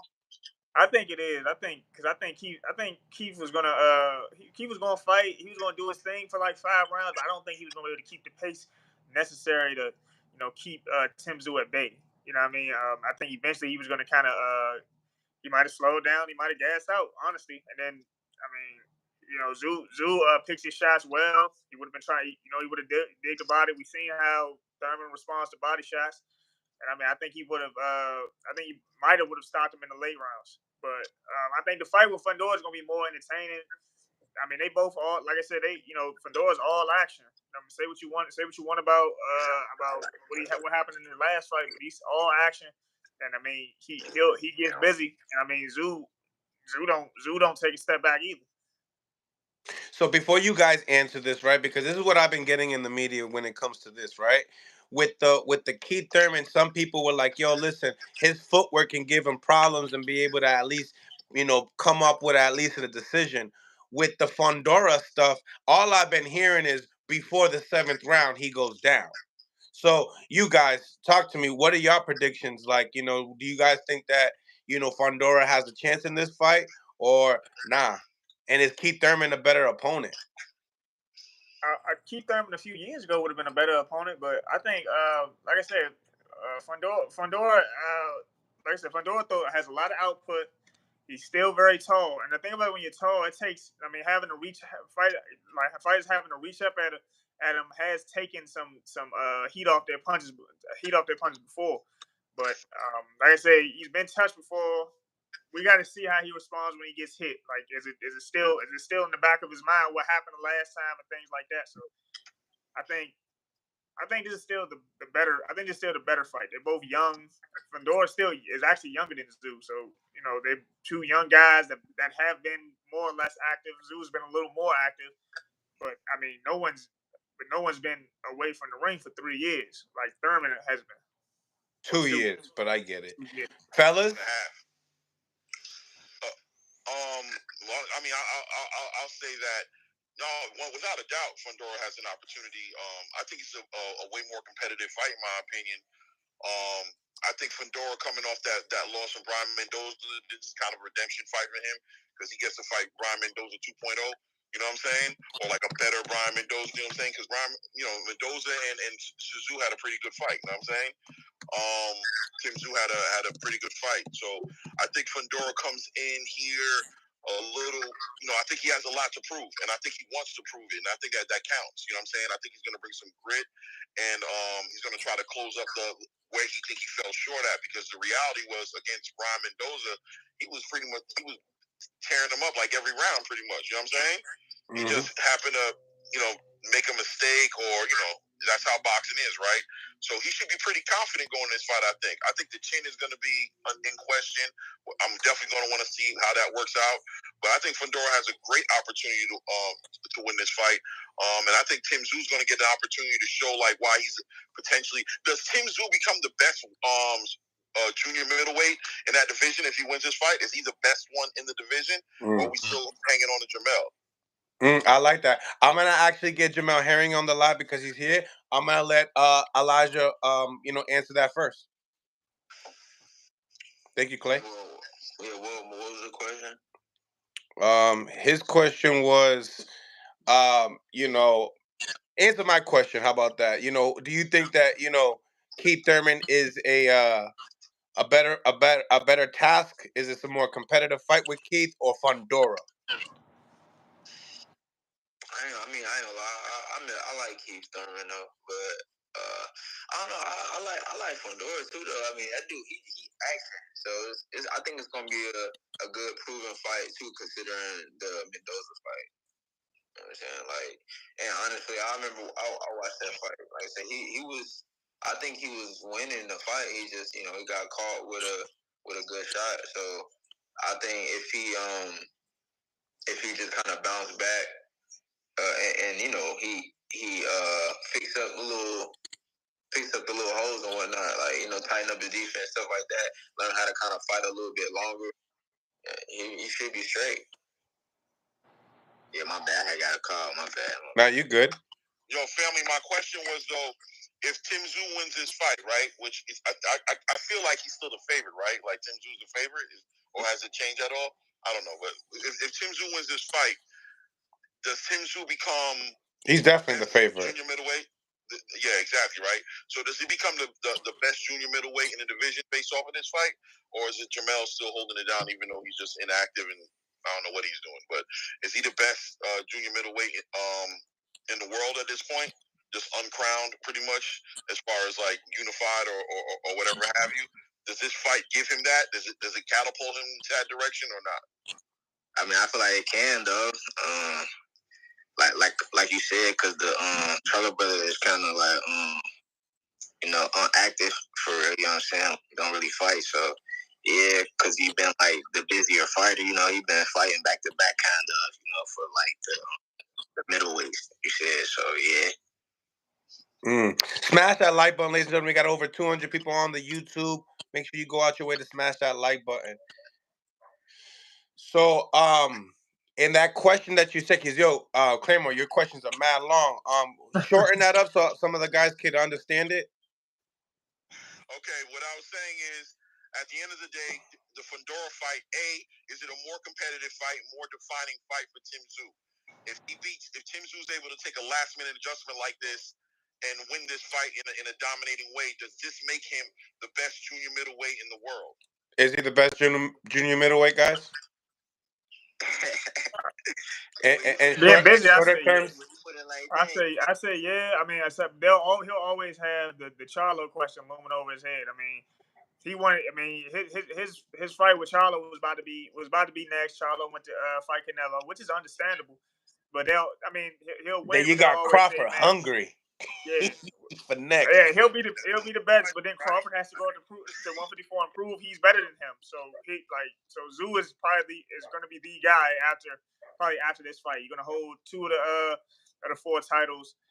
Like I said, the Charlo question just is going to loom until they fight or until they just kind of forget about Jamel. I'm not sure what's next for him. I wanted to see Lubin back in the mix. I like Lubin. Me too. Yeah, for sure. Nah, shout out to Hammer. That's my dog. Yeah, he like that. Thank you. Shout out to the Zoe. Yeah, especially with that great win that he had.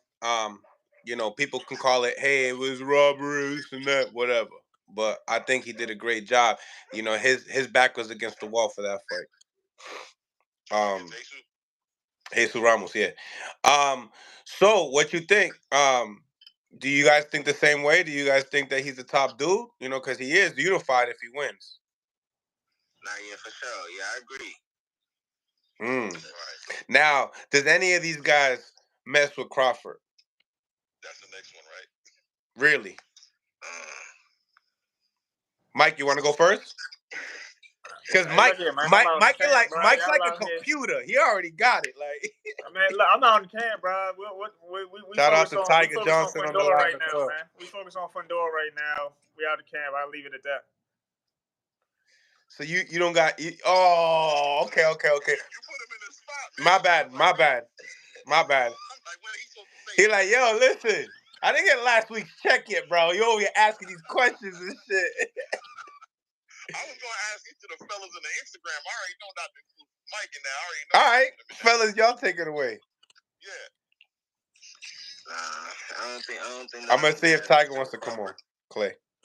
Yeah, I don't really. Crawford. I don't know, man. That dude. I don't know. It's mindset for me. Like, bro, it's just feel different. Like on that type of song. Like, I don't know. He cold when it comes to that. I also feel like they gonna have enough. They don't got enough dog to mess with him. They don't got enough dogs. Not really. Nobody. What's it? Is it Junior Middleweight? And Zoo, Charlo, none of them. Like, I just don't think they. I think he gets them. He gonna outbox them and break them down. Duke. Nah, I agree too. I feel like Crawford one of them guys that like going against some other like middleweight guys. They only chance really is like landing a big shot. You know what I'm saying? Like, and going in a fight with Crawford with a game plan like that, he kind of just go box your head off. You know what I'm saying? You just go be looking to land that one punch when he landing 4-5 punches. He switching stance on you.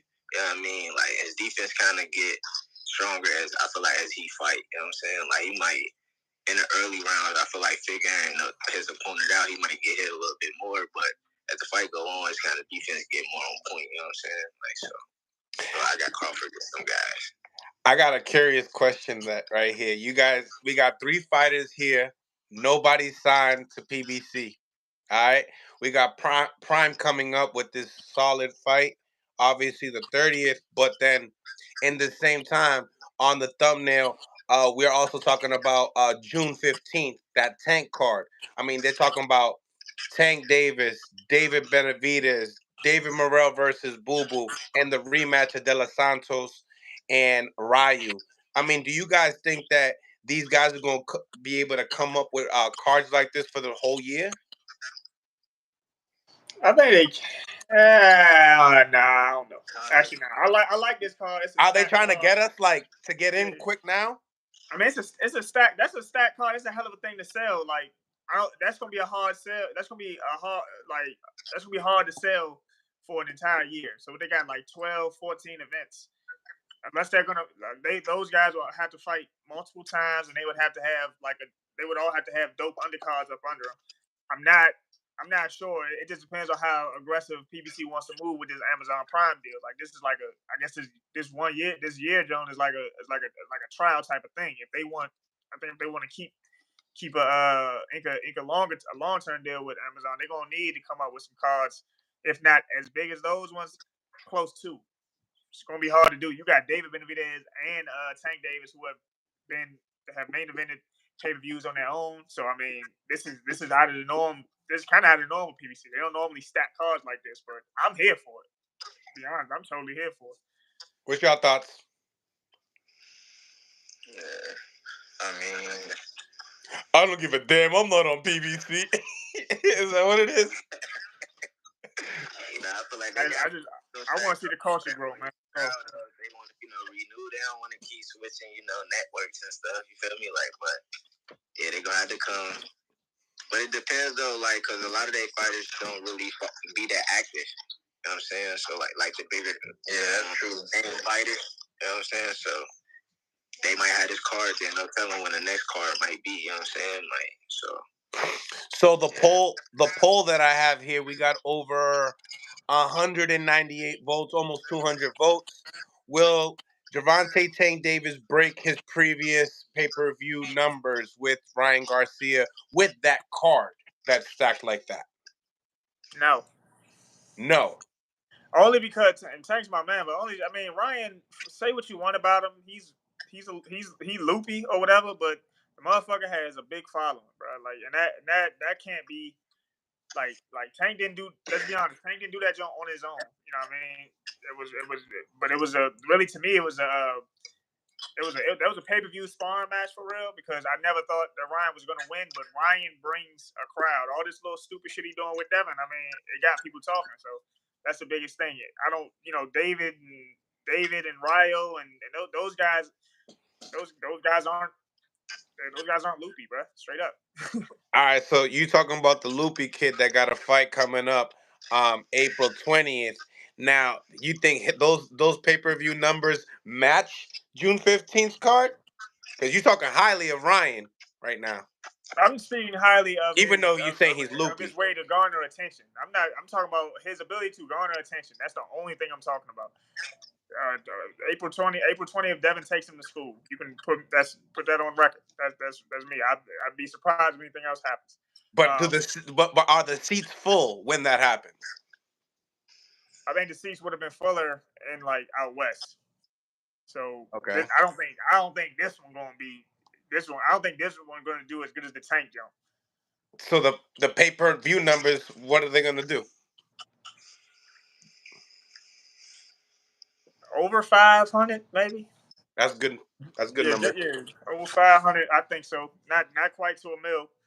You know but Tank will, but Tank's numbers will beat that with Frank Martin. Tank's numbers can beat that with Frank Martin and David Benavidez, and Ryo Venezuela and Edwin De Los Santos backing them up. Yes. Gotcha. Without that, no. Yeah. They're stacking that card. They're putting a couple attractions on the same card. Mm-hmm. That's the kind of thing you would have to do to kind of to compete with somebody who's an attraction on their own. What about you, fellas? What do you think about that? I was just reading Claymore saying it's safe to say Ryan Garcia is the face of boxing. If him and Devin Breakk will $1 million or even more than Frank and Tank. Shit. Kind of like y'all say, man, he got that following though, man. He got all the people. You know what I mean? So it's like, yeah, damn. Yeah, dude following crazy though. Shit. Yeah. So do you think Ryan's numbers with Devin beat that card on June 15th, or you think they're similar? What you guys think? I do. Just especially with all this damn weird shit going on, this telenovela type shit they got going on or whatever. I feel like it most likely because people are kind of going to want to see how it all plays out at the end of the day. If Ryan actually does, stand on it, or he's saying he's training, but he's doing all this. I don't know. I think people are actually going to be curious about that. And then, even though I feel like Devin Haney finna smash. I like it. Clay,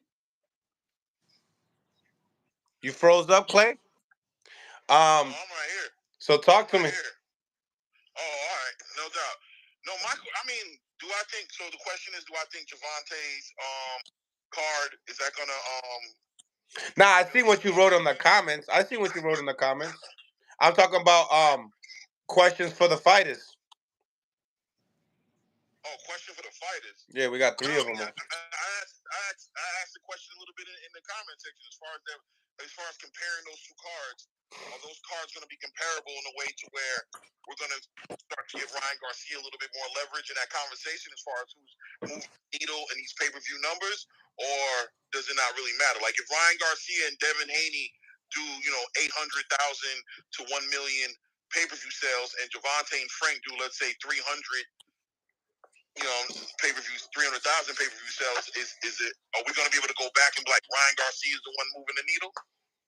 Nah, I don't think so though, because Haney got like a nice little following too though. But then Frank really don't really have that much. You know what I'm saying? Like 200K, I think, or 300K. Not too much. You know what I'm saying? So if Tank fight don't sell as much, I don't think it'll kind of be like on his end. I kind of be like, because people don't really know who Frank Martin is. People that don't really know boxing. You know what I'm saying? So I feel like that'll be the downfall of it. You know what I mean? Like in the boxing world, he's known.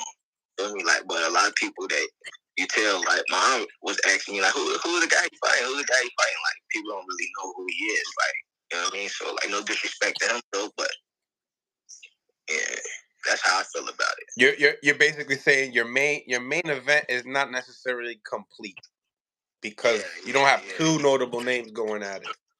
Yeah. So I feel like, of course, the Ryan Garcia and Devin Haney thing go over, oversell it just because of that.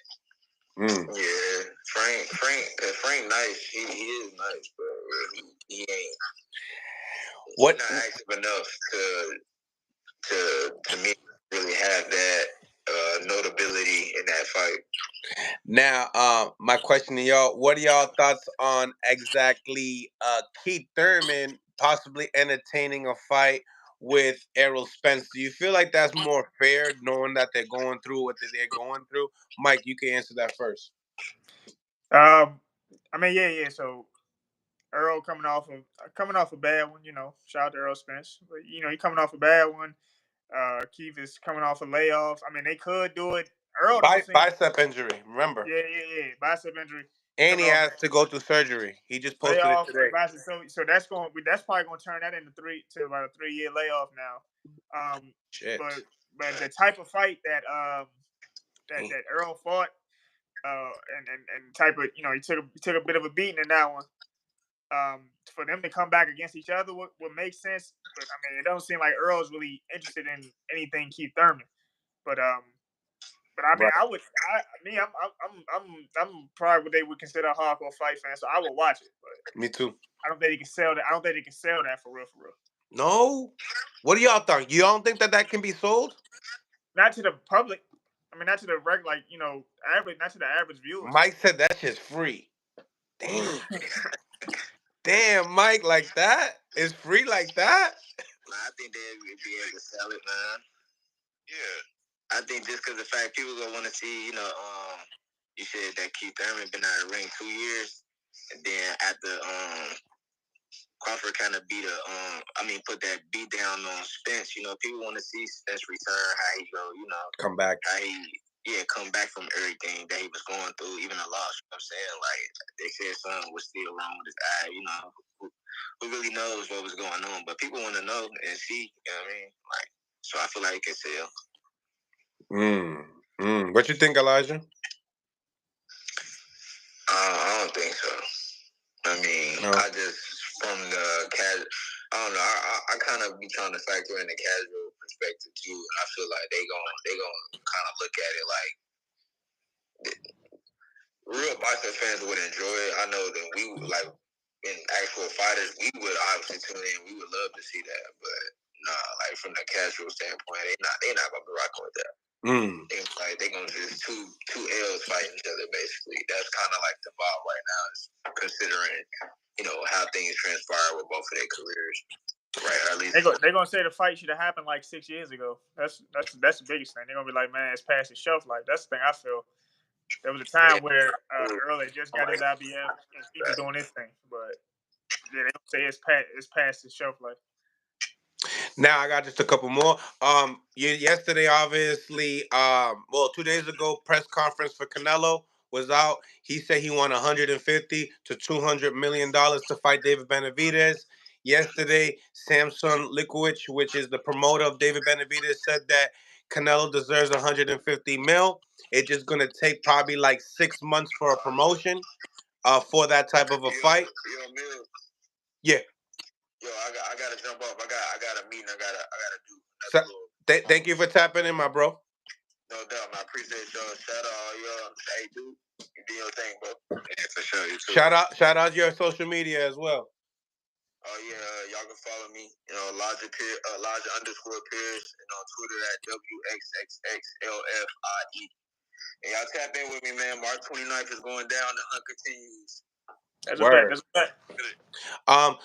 So fellas, tell me, as far as those comments were made, and then in the same time, you know, Samson Liquowich was saying, hey, he deserves 150. At least he made, what was the price to fight a David Benavidez? He did say it's going to take quite some time. He wants to visit 6 cities to promote it. With $60 million, he could have did it in within a couple months. When it comes to 150, he just needs more time for promotion. What you guys think about the whole thing? Y'all want to go first? Or? Go ahead, because you're always ready. Oh, yeah, no. I think it's, when you get to all, if they come up with the money, yeah, but like, it's sounding like to me, Canelo's doing everything he can to not fight, man. To not fight David, and it sucks because like you want to see David get his opportunity. But you ask for like that's a ridiculous amount. I think that's a ridiculous asking price for a guy you said that doesn't do nothing for your career. These were Canelo's words. He said it does nothing for him. Then why you ask for 150 million? You ask for that for somebody that can't do shit for your career. These are your words. I respect Canelo. I respect his career. He'll be in the Hall of Fame. But that's a duck, man. That's a duck. That's the first time I ever said that about any fight. But that's kind of a duck to me. Oh shit! He said, "You never called anybody a duck. This is the first time." Yeah, and and like I said, I respect everything Canelo's done. Canelo's one of my favorite fighters to watch. But like when you get to that position and you're the guy, like you kind of just. And think about this. My biggest thing is he carrying the shit out, David. Like, think about like you say you're not fighting Mexicans, then you go across the street and bring a Mexican from across the street to fight. And I'm not mad at the Munguia fight, but I'm always operating under the assumption that I feel David would beat Munguia. So, and I think like David's the best person to be an opponent for Canelo. Yeah, I agree. Yeah, no, salute to Lorenzo showing us the wild card gym as well. Yeah, that was Freddie. Yeah, that was Freddie Roach, right? Yeah. We about to do work right now. Word, keep that thing rolling. Whatchamacallit? So, yo, Clay, just those behalves, and also Lorenzo, you could tap in. There's a lot of promotion going on around that gym. A wild card, the Munguia and Canelo flyers, they're all over the place. Yeah, Munguia should be not too far from over there. Is Munguia over there, bro? Yeah, he trained with Freddie, right? I'm pretty sure. That's why. Yeah. We about to go in there right now. Now is Munguia training there now? Yeah. Right now. Okay. Right now.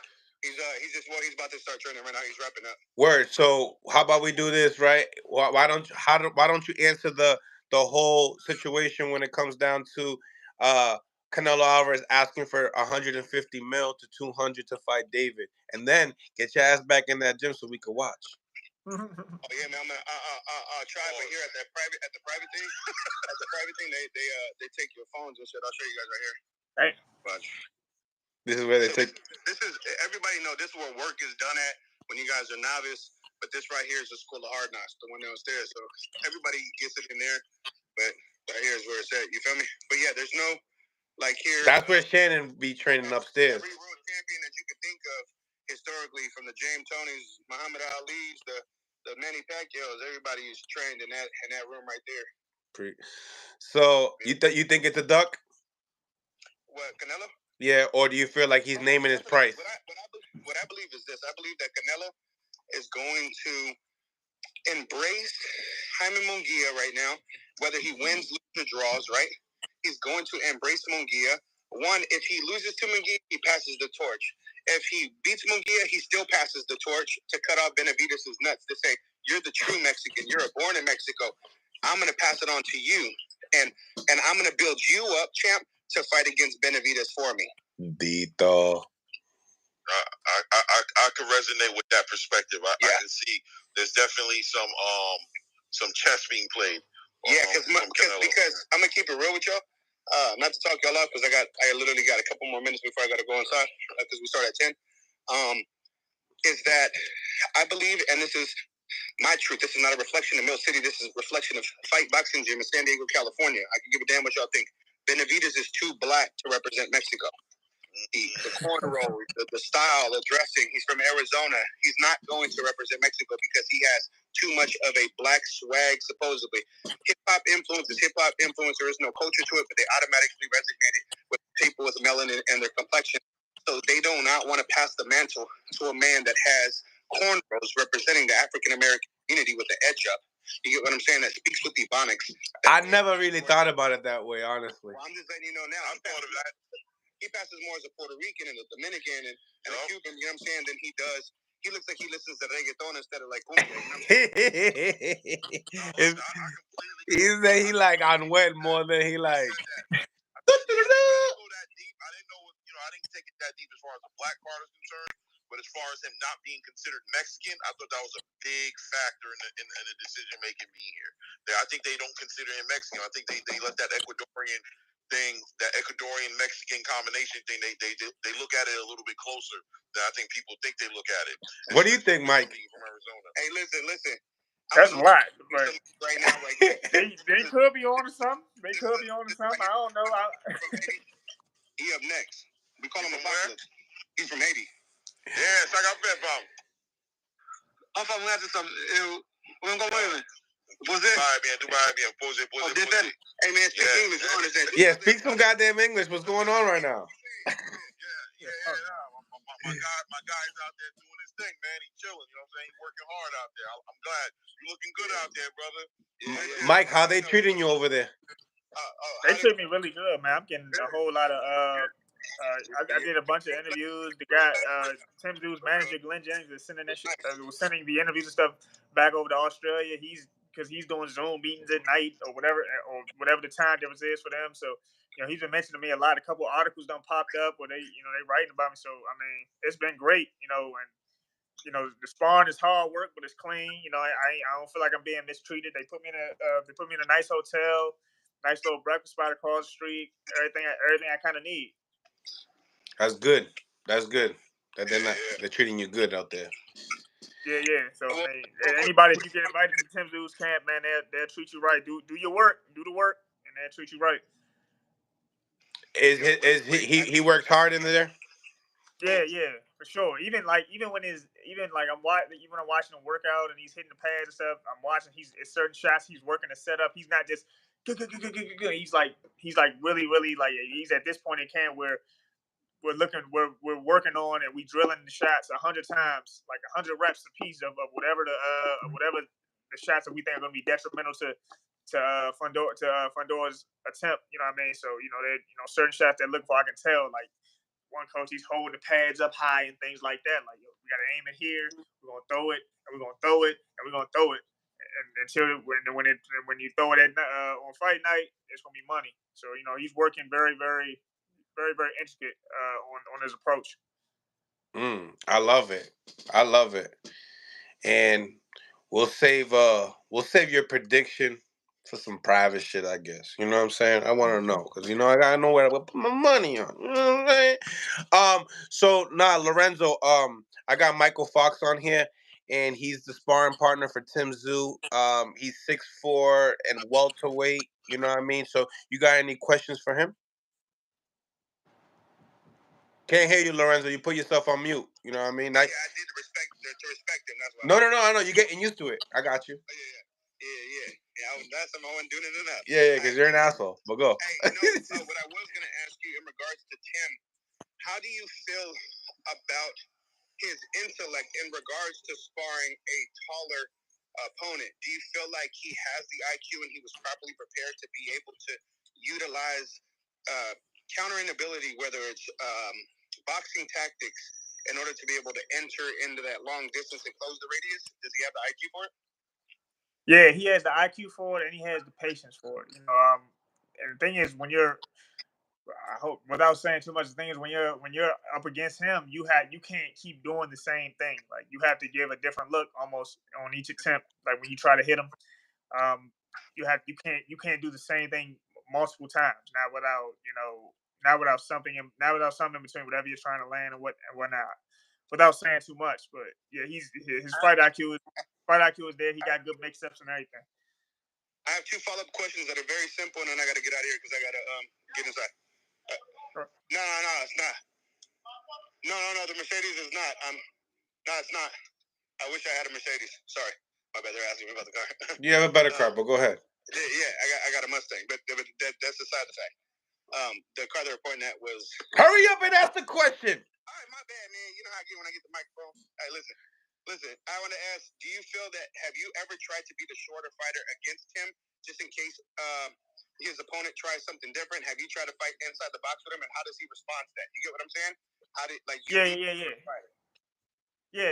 I mean, I had to, just me being a taller fighter myself, people will make their way in. But when you get in, you got to show them it's not sweet. So I mean, when he does get in close, he's throwing some big shots. I'm doing my best to catch and counter, roll up under him. But my inside game is designed to get me back to the outside. So I'll work on the inside for as long as I want to be there. When I find an exit, I take an exit. I get back on the jab. But yes, I know he'll get in. So I've been competing with him, and I mean he does good work there. Last one before I go, because I have to go now, is can he? It's a 2-part question, and you can answer it for the people because I got to click off now because they're waving me in. Can he fight off of his back foot, and are you throwing 100% of your power at him? Is he taking like quality punishment? So can he I'm hitting him with my best shots. Yeah. I'm throwing my best shots. He's throwing his best shots. We out here working. Like we have to motherfucker kind of like fighting. But can he fight in the back foot? He has a few back foot counters. That he had a few back foot counters that he'll attempt. My defense is I'm trying to be disciplined with my attacks when he's on the back foot. He's better on the front foot. I mean, but that's probably goes without saying. There's not a lot of fighters that aren't better on the front foot. So, Jackie Hernandez, great question. She says fighters who wear glasses wear contact. Do they wear contacts when they fight? Does that affect their vision when they get hit or make contact move? Question. Well, Fondora wears glasses as well. Yeah, he does. I don't wear contacts when I spar, when I fight. Nobody does, right? Yeah, no, because if one gets knocked out your eye, you'll have double vision. That's gonna affect your vision. So I fight with the naked eye. I only need to see what's going on in the ring. I'll look at the crowd. I'll look and see what's out in the crowd after the fight's done. Good question, Jackie. Claire Moraine. What's up? Salute. Do you want me to ask a question too? Yeah, I mean you on the live. Yeah, no. I mean, because I just feel like with Mike, I feel like weird about asking him certain questions. I feel like he has so much access. I don't want him to, I don't want to ask him crazy, but I mean, pretty much what the gentleman said before, as far as fighting on the inside, are you doing that with him? Are you fighting on the inside? How's he? Like I said, I feel funny asking these questions, bro, because I just feel like you ain't supposed to say nothing. I'm fighting on the inside when I need to. I'm fighting inside when I need to, and I mean that's the range that's closest for him. So is he comfortable there? Yeah, he's effective there. He's effective. He's effective. Are you effective there? I think I surprise people when I fight. When I'm able to fight close, it's not my go-to thing. I do it when I have to. And just my inside game is, like I said, designed to create an opening and get me back to the out. Now, on honest opinion, do you believe that Fondora's inside work is better than your inside work? No, you get hit too much. Okay. Do you feel like he puts in more inside work in the fights than you do? Absolutely, 100%. Yeah, because that's leading up to like his question is like, hey, are you doing that more? But hey, if they're not asking now, what about the other sparring partner? I mean, you guys have the same height and all, but like the style. Is I he mean, more inside savvy? I don't know. I don't know if he's more necessarily inside savvy. I mean, but he's more willing to be on the inside, and he'll sneak shots in when he can. But he's 15-0. This is I think it's been a bit of a learning curve for him, but it's good for him. It's good for Adriel because I'm help. We're helping each other. With Tim, so he's in a camp with a world champion and a guy who's fought for a world title. So it's a lot of experience, a lot of learning he can do. It's a lot of growth that he can take while being out here for a short time. I agree. I agree. Claymore, you got another one? Nah, man. As far as the Tim Tszyu fight, you know what I mean. I feel like I want to just respect the camp a little bit. I don't want to say nothing crazy because I can ask some blatant questions, but it's like, why do that? I mean, you ask him a question, he could deny it or he could answer it. That's one thing about Fox. He's professional and he understands his role. All right, I appreciate that. No doubt. All right. Well, Mike, I'm gonna ask this question then. Do you consider yourself a hard because earlier they were asking if you were hitting him with the hardest shots you got. I know you're coming up from you're a welterweight, right? Naturally, that's what you are. Is that Yeah. fair to say that? Yep. Do you consider yourself a power puncher? Like, are you throwing punches in comparison to what Fedor would be throwing at him? Like, are you able to connect? You know what I'm saying? Are you successful when you're fighting on the inside? Is he neutralizing what you're doing successfully, or are you able to get off the way you want to get off? To say it now, I won't say I can get off the way I want to get off. But he's a world champion, very skilled. There are openings. I take advantage of the openings when I can spot them. But I say I'm a power puncher now, and on top of that, he's a weight class up. His ass is a power puncher. Tim Tszyu's a power puncher for sure. But my whole goal is to give him the look. I'm a weight class under him, so there's a little more leniency when I do land my better shots. A little more leniency, so he gets to, sparring is where you make your mistakes and where you fix them. So like I said, he never really he never really tried to make the same mistake twice. And I mean, it's definitely a chess match when we in there. And like I said, I'm grateful for the opportunity. Right. I have another caller coming in, but before he comes in and asks this question, I have a good question for you. Okay. You fought Ergashev. You told me your prediction on the fight when he was about to fight Matias. You was Yeah. saying that it's a 50-50, but in the same time you did say to me that we will know if Ergashev is on that level. Now, what do you think? And what do you think about Super Matias now? Nah, Super Matias is a dog. I had seen Matias fight multiple times before then, and I remember in the interview I told you they're gonna want to do completely different things. Surreal want to get close, and Ergashev want to maintain range. And you see when anytime Surreal got close, Ergashev stopped punching, stopped moving. He's trying to push him away. He was so uncomfortable there.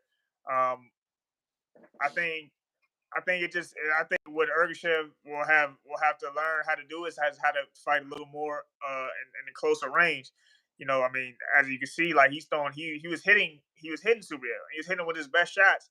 You know what I'm saying? Hard ass left hand and everything, and it was being a walkthrough. And now you should learn that everybody's not going to bow or not going to break to your punching power.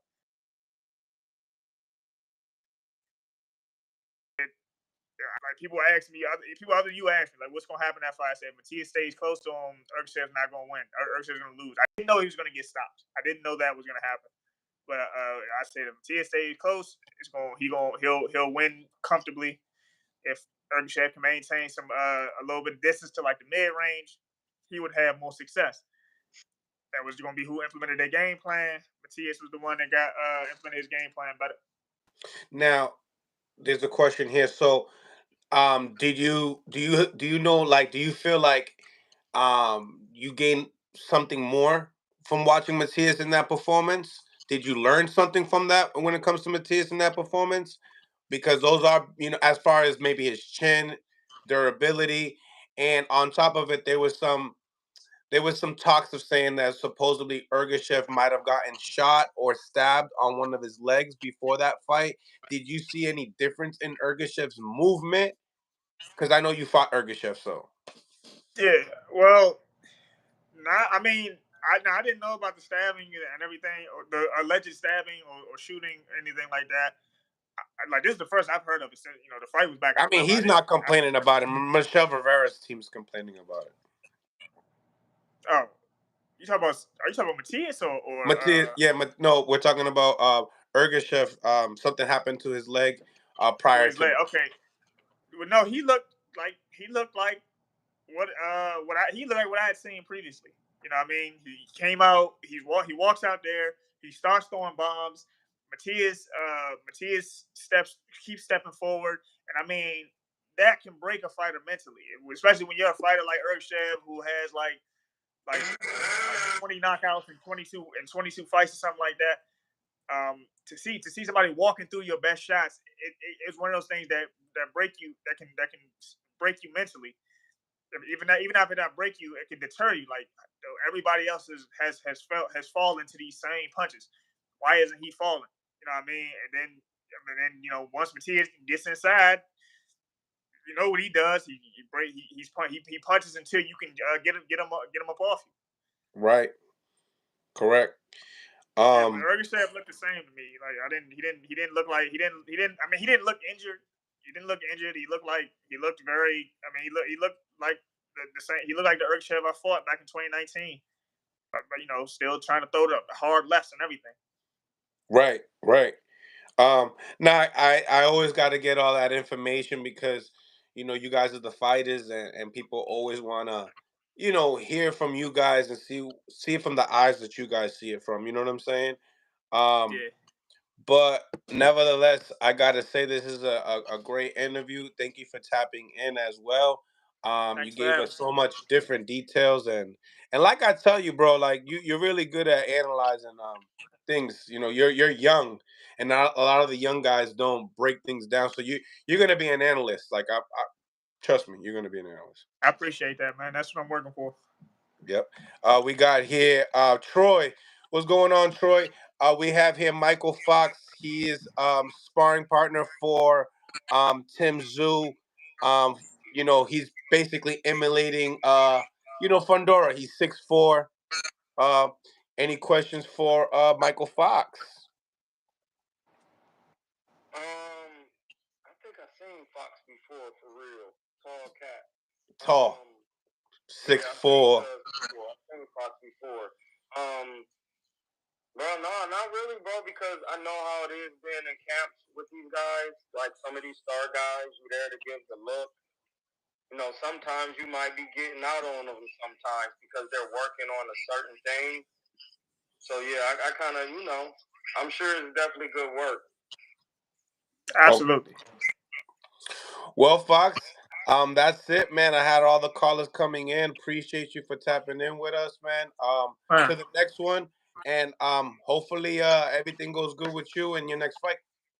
Yeah, man. I appreciate that, man. When I get something back on the calendar, man, I'm gonna blast it out on the socials, man. We can tap in again. Yep, anytime, bro. I'll be staying in touch. All right, my man. I appreciate you.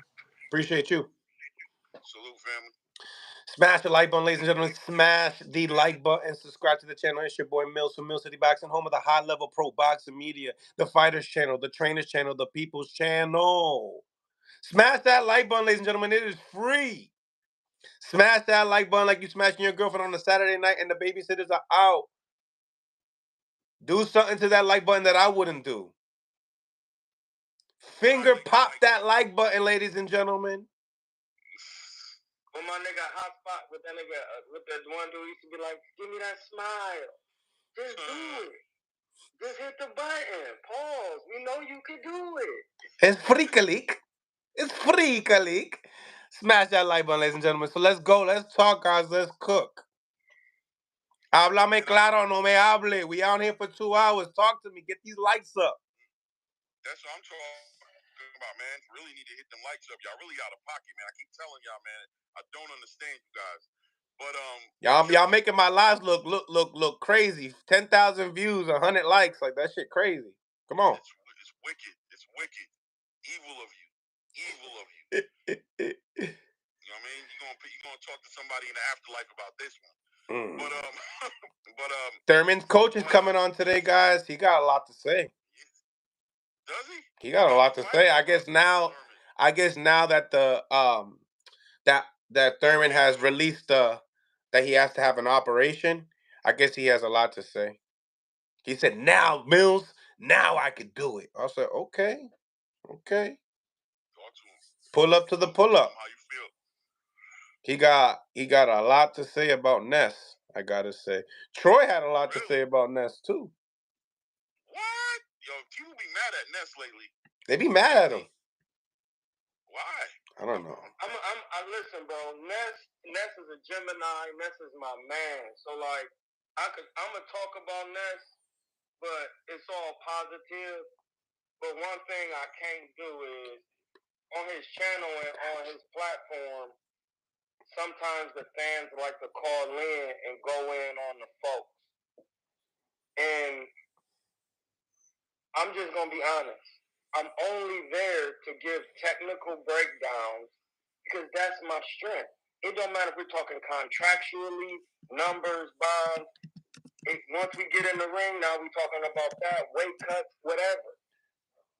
If you're taking cash apps and callers are calling in to purposely take a stab at me, that's not commercial. That's not the commercial real estate I'm involved in. No one can pay me to shit on me. And if I'm on your platform and people are paying you, no, listen, Ness actually sent me an invite today. I didn't see it. It was at 7:30. That's me and his relationship. We talked right about it in the private. He said, "Troy, you not understanding where you went wrong." I said, "No, bro. I wasn't even on the live. The man called you in, and when he called in, he literally said, I want to give a shout out to Marco and Ness. If I don't say your name, you're not important." Well, listen, I knew that was for me. I'm the greatest. Listen, I'm a target, my nigga. Yeah. You know why? Because I'm in the field. We are the targets. We're in the field, bro. It's like Chris Eubank said, man. But it wasn't his fault, though. No, it wasn't Ness's fault. But Ness was like, "No, you have to let them attack you." They were attacking my guy Lodos too. I seen that shit. Who attacked me? Yo, they were going in on you, bro. Who? When you was on the Boxing Voice the other day. Nah. They said, "Yo, you be on some historical shit. Every single time you all talk about some shit that happened in the fucking 1940s and shit." You know what it is? Because I got to bring people up to speed. That's why. A lot of people just started watching boxing. So I got to bring people up to speed. When they talk about certain things, I got to let them know all this shit been done before. Talk your shit. It all been done before. Talk your shit. A lot of people don't know nothing about boxing. And I'm going to say something right now about Canelo Alvarez and Canelo Alvarez fanboys. Right? Ooh. Ay hambre. Hold on. Let me say something real quick, Mill. I got you. I got to hype it up. You know how I am. I'm not a fan of man. At the end of the day, I don't know none of these niggas in person, right? And that goes for all my favorite fighters because I fucks with Canelo. Everybody was, and I've been going at it with a lot of niggas about Canelo that they were telling me Canelo was better than Roberto Duran, right? And I told people Canelo is the greatest Mexican of all time. He's not the greatest Latino of all time. And I'm going to tell you why. Assuming he's really ducking David Benavidez, right?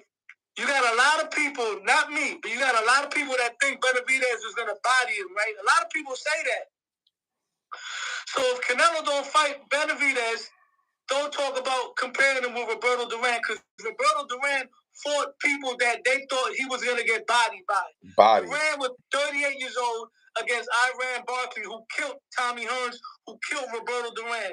Talk to him. Roberto Duran fought him and beat him.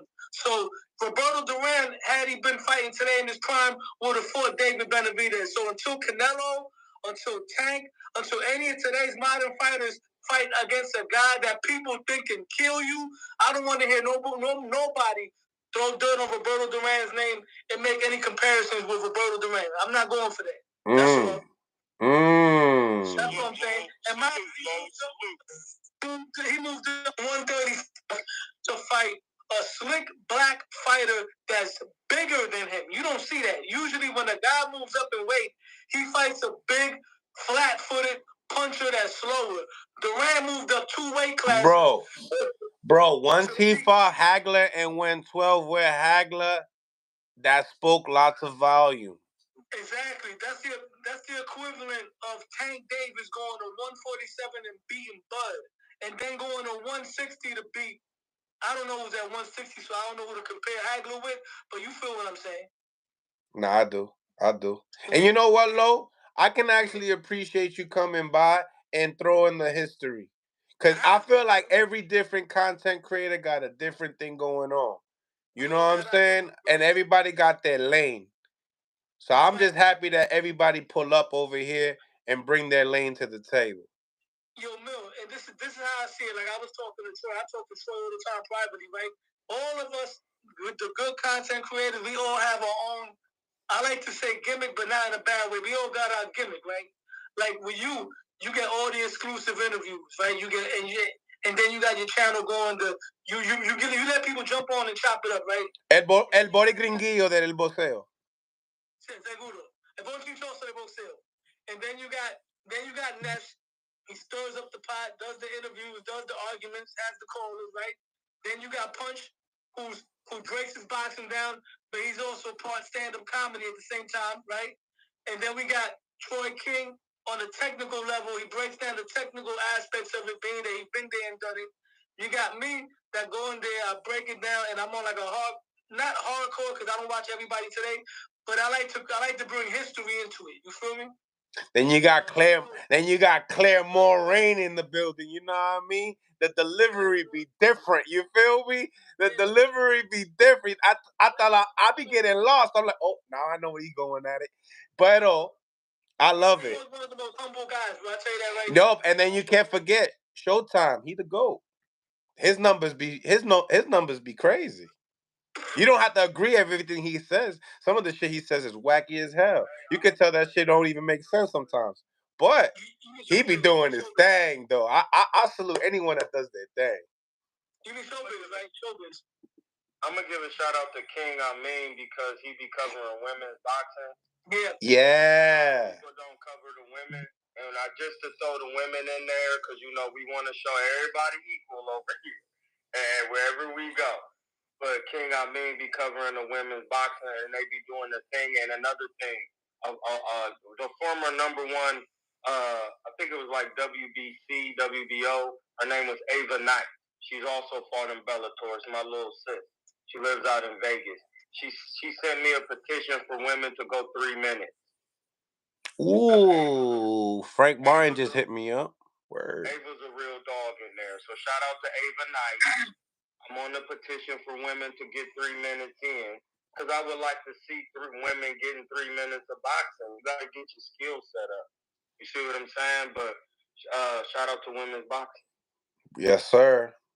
Yes, sir. Clay Moraine, talk to me. That's the secret weapon right here. Salute, man. Appreciate the shout out, Lo. Nah, man. As far as the Canelo situation is concerned, right? Just kind of piggybacking a little bit off what Lo said. Yeah, man. Look, when you become a champion, an undisputed champion, it's going to be expected that you fight mandatories, bro. Not every single mandatory. You can't knock every single one of them down, but if you're going to hold all those belts, you know what comes along with it. So at the end of the day, you either going to vacate a belt, vacate the belts, and go fight, fight stylistically. You want to be part of exciting fights. I can appreciate that. You think David Benavidez is too big for you. You think all these different things, that's okay. But you're holding the belts. you holding the belts. And if you're not going to step up to the plate, then we're going to expect you to release those belts. I never complain about these fighters like Terrence Crawford choosing to move forward and go to other weight classes and test his skills against the fighters he think are going to challenge him in the way he wants to be challenged. I have no issues with that. But I do hold issues with you holding belts hostage, holding divisions hostage. You know what I'm saying? Extorting divisions and not planning on fighting nobody in the division that you're supposed to, but still hold on to the belts. You know what I mean? So that's my biggest gripe with Canelo. You're sitting at super middleweight. You got all 4 belts. At the end of the day, you're either going to defend the belts or let the belts go. We're not playing those games. And again, like Lo said, I ain't no fan of no man. As much as I can celebrate Canelo for every great thing he's done, I won't dismiss his accomplishments. But that doesn't mean he can't be held accountable or held to task for what he's doing that ain't right for boxing. You're right. And even though I just tore Canelo up a little while ago, right? I'm also gonna give Canelo his props. I'm gonna give him the benefit of the doubt. Canelo Alvarez is the only active fighter today that has fought everybody that called him out, all his nemesis, right? He fought all of them. So I'm gonna give him the benefit of the doubt and say that Canelo might be preparing himself for David Benavidez by fighting a young, hungry fighter that throws a lot of punches, and he's trying to get the most money out of it. He might have asked for $200 million, but I'm pretty sure that's just a negotiation thing. That's a number to start at, being that he sees that there's a sheik, Turkey Ala King, Yeah. I don't want to butcher his name. Turkey Ala Sheik. Turkey Ala King. Turkey Ala Sheik is out there spending the bag. Canelo sees that. So Canelo's like, you know what? I had a great career.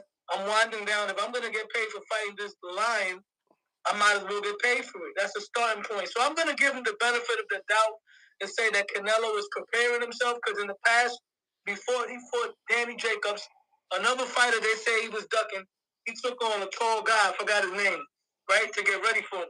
Before he took on Triple G, took on Chavez Jr. So like I said before, Canelo's shown in the past that he does fight everybody. People hate on Canelo. He's the only fighter today that has fought everybody that has called him out. He's left no stones unturned. Right now, if he retires without fighting David Benavidez, it doesn't hurt his legacy, but there's always going to be a question about it. But like I said before, based on history, show me who you are, and I believe you. And he's shown me who he is plenty of times. You know what I mean? So I'm hoping that I'm right. I agree with you, Lo. I think that's what's so shocking about this situation. I mean, I'll be honest with you. Until he really did that whole 100 million, 200 million thing, and the whole entire weight rehydration, and he's going to be fighting 25 pounds heavier. Until he did that, I wasn't ready to play the duck game with Canelo. I was just like, let go of the belts. So when he did that, that really, I ain't gonna lie, it annoyed me. But you put some perspective on it, as far as maybe it's a setup, maybe it's a negotiation tactic. Maybe he does plan on fighting David Benavidez in the upcoming future. Maybe that's what he's doing, is trying to get the money in. But I agree with you. Like I said earlier, we cannot take any of his accomplishments away from him. No. I never will do that. He fought everybody, bro. Accomplished. He fought everybody. And his legacy won't be hurt as far as, you know what I mean, who he is and what he's accomplished. I think there'll be an asterisk there where it's going to be like, well, he was kind of scared of David, or wasn't he scared of David? The way he was moving outside of his history, like you said, the history of what he's done, we would have never thought that, but this was weird how he turned this fight away and the statements he made when he turned it away. Exactly. And then we got here G Rule, man. You guys saying, what about Andre? Andre will never be in the conversation ever again when it comes to Canelo. No, the way he got beat up bad. Andre's still a good, you know, I mean, you can't compare that, man. But once again, Canelo ain't over there. He better be focused on Morrell, another dog. He really fighting Morrell? Because I heard that's not true. Who'd you hear it's not true from? I heard that Morrell's fighting this other guy that Belanga was supposed to fight, something like that, to that extent. I don't know. I mean, so far it's a rumor, but don't count it out. That's all I would say. Yeah, that's a good fight, but I got Morrell. You know, Morrell got a lot of momentum right now. You know, especially this new wave of Cuban fighters are different. Like before, they were just more into just pure skills, and they're still skillful, but now they're more like killers too. You know what I mean? I'm very high on David Morrell. I just started watching him recently. But I'm really high on Andy Cruz. And not because I got a chance to meet him and kick it with him. He a cool dude. But I seen him in there. Like, he really is. Andy Cruz is really him, man. In the words of Troy King, he's really him. You know what I mean? I like Andy. Yeah, Andy the shit. What up, Troy? But skill-wise, he got it. Yeah, and I think with Bozy, I think he's gonna go far, bro. The fundamentals is crazy. It's beautiful, man. It's like it's beautiful watching him fight, man. It's like so entertaining watching him box. Yeah. So entertaining. He does things so effortlessly. You know what I mean? Yeah, bro. Yeah. I would like to see him against like a Lomachenko or a like Devin. You know what I'm saying? Or Shakur. I want to see him in there with all those guys. Keyshawn too. Shoot. I want to see. They're gonna move him up fast. Right now. I like that Lomachenko story. That'll be dope. Yeah, I mean, that's not a fight that's going to happen soon because, like I said, they're still building him up, even though he's not going to be built up too much because Andy Cruz is a fighter that's going to be he's going to be, on the fast track, but I don't think he's going to fight Lomachenko. Me neither. I just say fantasy fight-wise. You know what I'm saying? But I don't think he's going to fight no time. Andy Cruz will be a champion. Then he'll be in the next wave because the first wave of guys from that glorious 140 division was Devin and Teal. And they moved out of the division, right? Is he a better? Does he get the belt? The question is, does he get the belt before Keyshawn Davis? That's the question. I don't know, but I see him being champion around that stage. Like once Shakur gets out of that division, then the next wave of guys that's going to run that division is going to be Andy Cruz, Keyshawn Davis, possibly what's his name? Schofield, Abdullah, maybe. Yeah. No, that's a deep weight class, bro. Regardless, this is like probably one of the best 135 ever I can think of because some of the bigger names moved up and out of that weight class, and that division is still deep. T.O., Devin, and Ryan are out of that weight class, and 135 is still lit. You still got Tank, you got Shakur, you got Loma, you got Keyshawn, you got Andy. You got the Mexican boy that fought the other day. Emiliano, the Mexican kid. No, the other Mexican. Raymond Morataya. No, the other one that just fought. Cepeda, yeah. You gotta, this kind of remind me of the 80s, right? When you had, I gotta go back to the 80s. When we had, it was Camacho, it was Rosario, Ramirez, Bramble, Chavez, and then you had Pinell coming up, Greg Haugen, Mancini, Roger Mayweather. That was a deep lightweight division. Camacho calling everyone out. Huh? And Camacho calling everybody out. Camacho's the problem, bro. I've been watching a lot of old Camacho lately. That was a good weight class when Livingston, Bramble, and all of them. Like, I remember that weight class. And Ray Boom Boom Mancini, shout out to Youngstown, Ohio. He was a real Heems. You know what I'm saying? He actually murked somebody. He actually murked Dooku Kim. They fought, and Dooku Kim died. I think he was a Korean fighter. Yeah, he was Korean.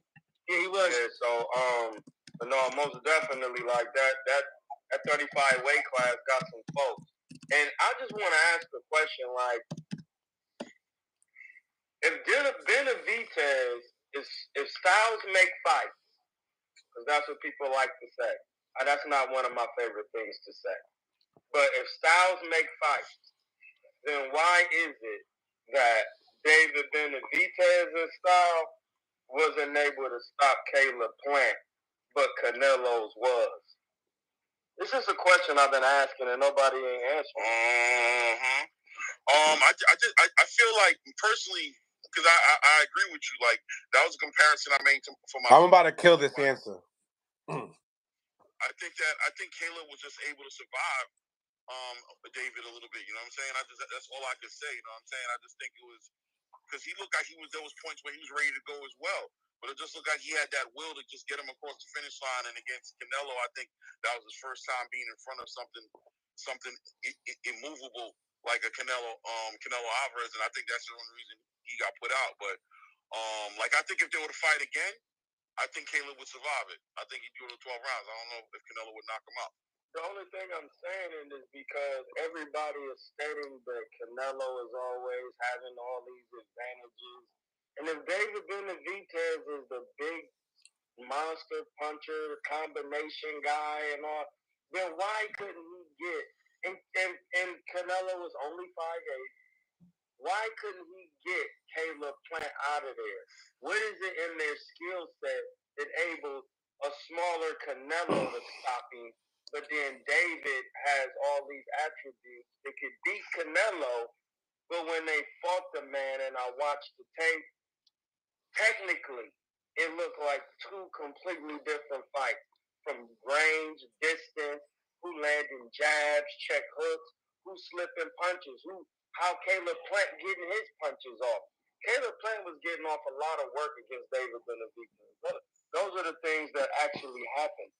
Like hitting him with 6-punch combinations. Like Caleb Plant, watching the highlights, was like, dang, Caleb Plant was really working. Yeah, he was. So, peep game, right? Styles make fights not all the time. And I'm going to tell you the reason why, okay? If you're a fighter that can make adjustments and the other fighter can make adjustments, Styles make fights. There's no Styles make fights there. There's no such thing as Styles make fights there. That's a boom right there, just to let y'all know. There's no such thing as Styles make fights when two fighters can make adjustments. There's no. I've been saying that for years, bro. I've been saying Styles make. Listen, once you train, I seen Floyd train in person, bro, and I actually trained with Andre Ward. When you have every style, bro, Styles don't make fights. That's just out the window now. That shit's out, and that's when I be telling people that statement is so. But Troy, people say everything that other people say. Bro, Mill, bro, listen, bro. If the God in me, thanks you, bro, Paul. You got it. It's hard to. It's not hard. I don't want to say that, but to be blessed with understanding and understand that. When I seen Floyd train, I said, "Oh, ain't nobody gonna beat him, bro. He ain't here doing stuff like Joe Frazier. He not even using the shell when he's sparring. He doing everything." But he perfected. But what the stuff that he did, he perfected. Like you could go, you see Tiafimo doing a lot of different things, but he ain't perfect shit. You feel me? He got a nice first step, probably the fastest first step in boxing, and then he got power in both hands. He do got a level of IQ, of course he do. But when you talk about being great and being like like perfecting your craft, I don't see that. I don't see that. You know, I see, huh? When your birthday? I'm a Libra. Oh, I knew it. Listen, man, y'all niggas don't hold back with certain type of truths, cause I'm a Leo, so like, it's just is what it is, bro. Truth, law, justice, and order. Shout out to my Adi Showtime, bro. Libra scale. Appreciate you, man. I'm just true to the game. I don't care about being true to a fighter, bro. I'm fighting with certain people's favorite fighter right now, and I don't care. Smash that like button, ladies and gentlemen. Smash the like button. But like once I was saying, Styles make fights only sometimes. You know what I mean? And going back into your Caleb Plant situation, right?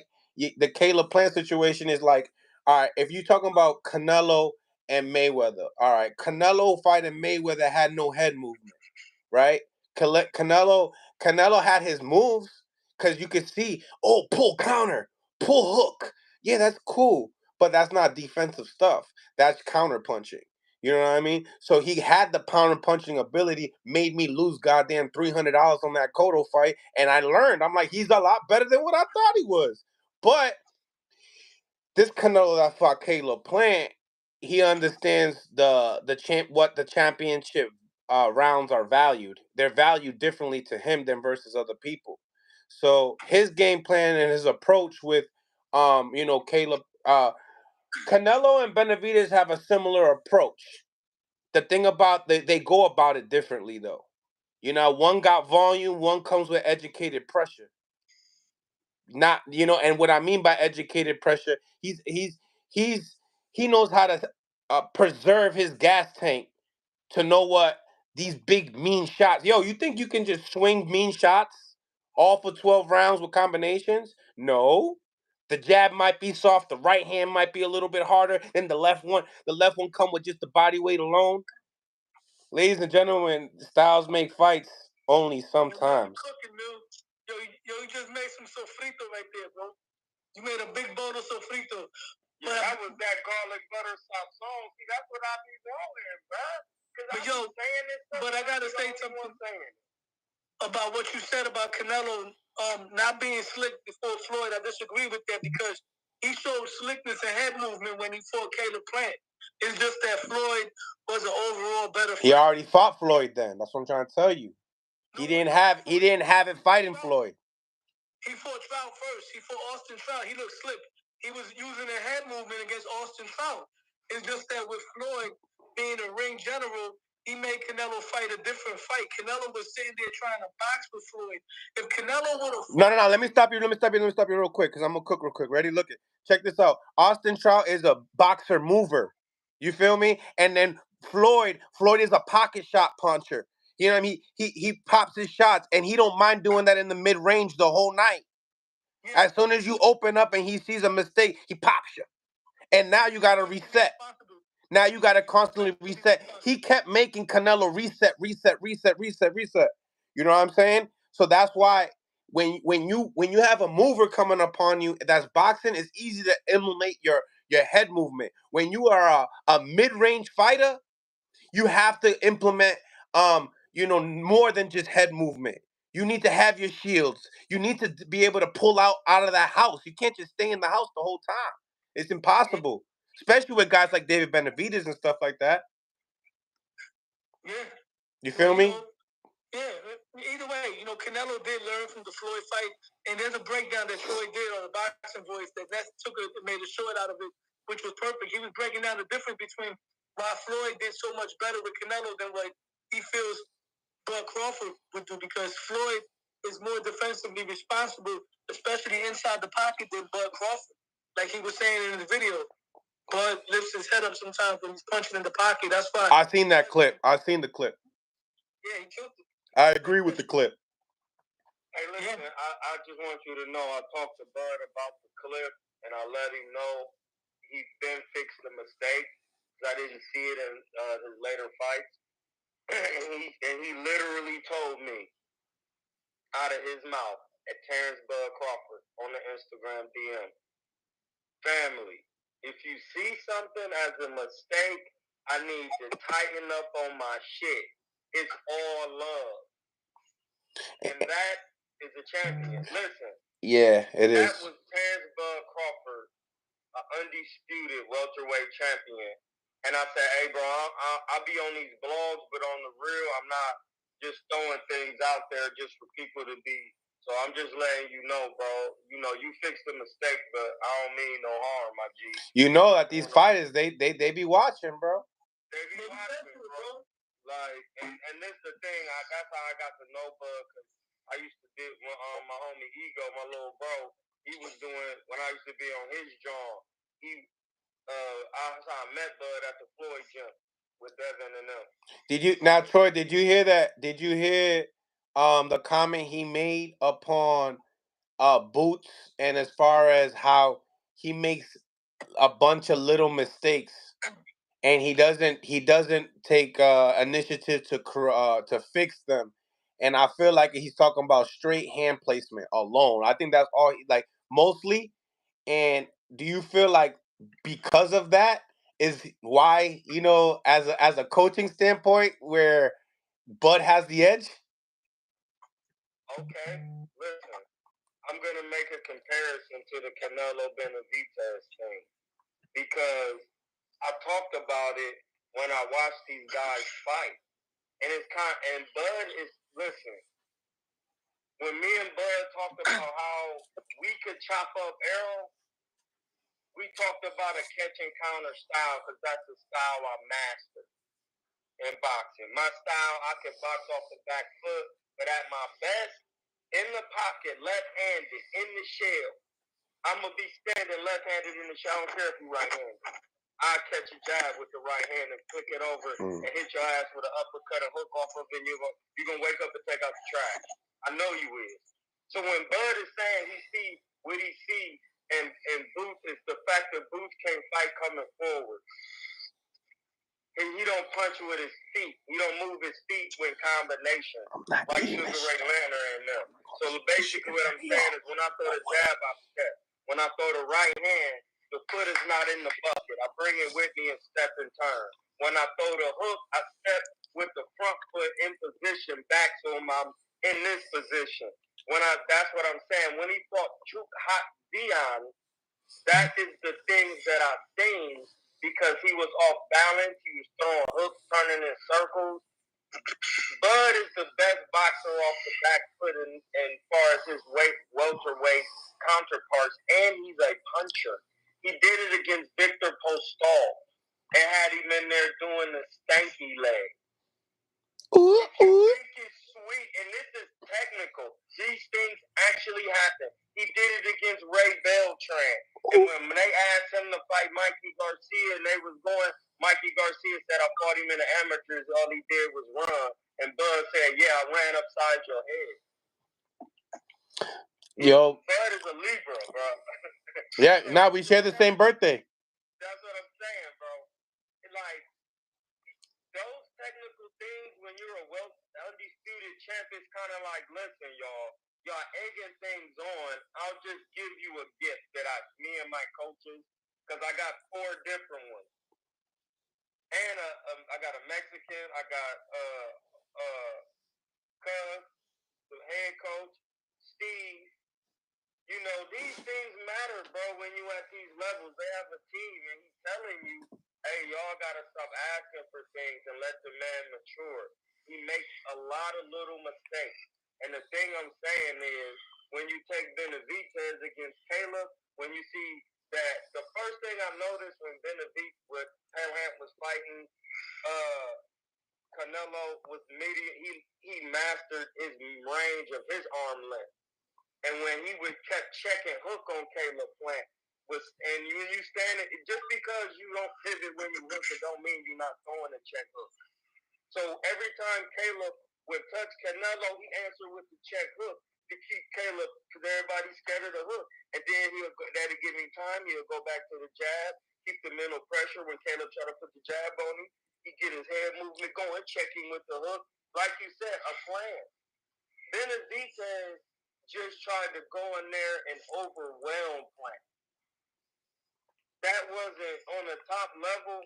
It's all about who makes the best fundamental mistakes. Bro, listen, when you in there with Andre Ward, he gonna pressure you for 3 minutes and sparring, and any mistake you make, I put it on everything, bro. He gonna hit you. Like Floyd do it. Like the Mexicans say, I'm always gonna test your cojones. Yeah, listen, I'm going to see if you have cojones grande. No chiquito, grande.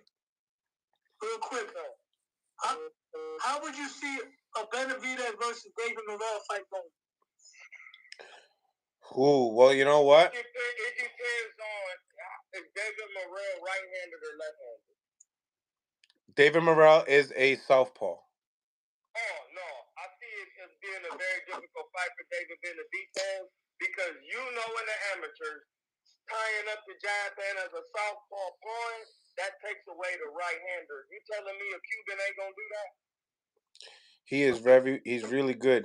He's really good. And Cubans step with their punches. They're fundamentally sound. And these Cubans are punching. And they started with Luis Ortiz. So Troy, this is where I'm with you at all of that. All of it. And it makes a big difference in the fight. For real. But there's one thing that we haven't seen from David Morrell. We haven't seen, and we overheard on the probably like 3 days ago when we were with Danny. He said that he seen him in the gym working out. Remember? So, yo, what's up with his tank? We never even seen it if this dude's in shape like that. Let's be real. You don't know if he's in shape like that for a championship bout. Listen, I am not about to argue that. Right? See, that's a fact. I can't argue, bro. He got it all, bro. He got it all. But one of the 80% of the fight I know in boxing you need to have, and we didn't see it. That's what I used to say about Keith Thurman until he proved me wrong. You know what I'm saying? Like, That's what I'm talking about, because that's boxing. Yeah, you don't know what James Toney would have did to Roy Jones if he took his shit serious in training. You don't really know that. James Toney said it numerous of times. I didn't train for that fight. James Toney had an eating 44-0. He had an eating disorder, and I remember that fight because I lost. That's the first fight I ever betted, and I lost because I was a James Toney bull back in the day, big time. I'm still the James Toney guy. James Toney had an issue with the weight where he had to go on IVs or something because I think he was overweight. You know, James Toney used to eat a lot, and that was the wrong. Bro, James Toney used to drink soda while training. And that was the worst fight to do that against Roy Jones. And I remember there was an earlier fight in James Toney's career where he fought a white fighter by the name of Dave Tabiri, and he gassed out. And many people felt that Dave Tabiri got robbed in that fight. That was a controversial fight. That was his last fight at 160 before he jumped to 168 to beat Iran Barkley because he was struggling with the weight. And there were rumors that James Toney used to love. James Toney loves to eat. He knows that. You know, James Toney likes to eat. Can he fight? Hell yeah, but he likes to eat though. And that kind of like cost him. Because James Toney lost certain fights that I feel he shouldn't have lost. Like the Roy Jones, even if he was in great shape, there's no shame in losing to Roy Jones. But he lost to certain fighters that he had no business losing to, you know what I mean? And that's just how it is. Some boxers have lost to, even Zab Judah lost certain fights that I felt Zab had no business losing to. There's no shame in losing to Cotto, Floyd, and even Costa Tszyu. But I think Zab Judah, skill-wise, is levels above Costa Tszyu. Zab Judah, skill-wise, is levels over Carlos Baldomir. And shit, even Zab was older at the time. I had Zab fucking knocking out Amir Khan. I was heartbroken when he lost to Amir Khan, but that shit pissed me off. I think he should have never lost that fight. Even Duran had fights where he lost to guys they shouldn't have lost to. That's just how the sport is, you know what I mean? Hey, listen, I gotta disagree with you. Shit, Mike Tyson might lose to Jake Paul. I gotta disagree with you with the Amir Khan word. Bro, talk your shit. I've been in there because, dog, listen, with 8-ounce gloves and the way he delivered his punches, it's hard to beat. Listen, I'm telling you. Too fast. I'm not saying you have to have a certain style to beat Amir, and Zab Judah's style is not based on fundamentals. It's based on athleticism. Zab Judah tell you he could just pull shit out the air. Zab Judah could just, I'm a southpaw, a natural southpaw. I've seen Zab Judah in the Costa Tszyu fight off of no measurement of a jab lead with a lead uppercut and hit the Costa Tszyu. Yeah. Listen, that's not that's Roy Jones like that. No, he was very athletic, and the reason, one of the reasons why I had Zab, I was picking Zab to win that fight, also because I've seen Amir Khan stretch, and Zab Judah to me was one of the biggest, hardest punches with that left hand that I've ever seen. I think he is, but my goodness, that straight left hand or that uppercut. That uppercut's stupid though. Dog, he knocked Cotto a few times. Cotto had to hit him low to get his breath. He hit him with the uppercut. You don't remember that Cotto's tooth went through his face? But you gotta think, Cotto, I ain't know that. Cotto's short. Brady Prescott is tall. He was taller than Bud. And Amir Khan got a little height. So salute to my brother Nicky Khan, Hickey. who's a silver medalist and do everything off the jab, that is always gonna be a certain type of fight with another boxer because Amir Khan is a boxer right now. Yeah, I thought he was gonna knock. I thought he was gonna knock Khan out because to me, Zab is the only fighter that I've seen. And I say somewhat because this is a credit to the man's chin I'm talking about. He's the only fighter that I've seen somewhat stun Danny Garcia because everybody else hit Danny Garcia with a fucking baseball bat. He ain't going nowhere. Zab had him stunned a little bit in the later rounds. Maybe Danny was a little tired or whatever, but Zab hit him with that straight left and that uppercut. And he had Danny a little bit stunned in that fight. And I've never seen Danny like that. Knocked Danny across the ring. He knocked him across the ring, but that was more of the force. He wasn't hurt. The impact knocked him more quick. He wasn't hurt though. Lucas Matisse hit him in the late rounds, knocked his mouth guard out, and Danny ate that shot. Danny got one of the hardest chins in boxing, period. Nobody talks about it. They always say Canelo and GGG. You got to put Danny in that conversation. I got a question for y'all boys. We hearing news that Wilder and Zhang are now finalized on Bivol and Benavidez card. What do y'all think about that fight? I think I'm about to hit up Zhang's fucking translator.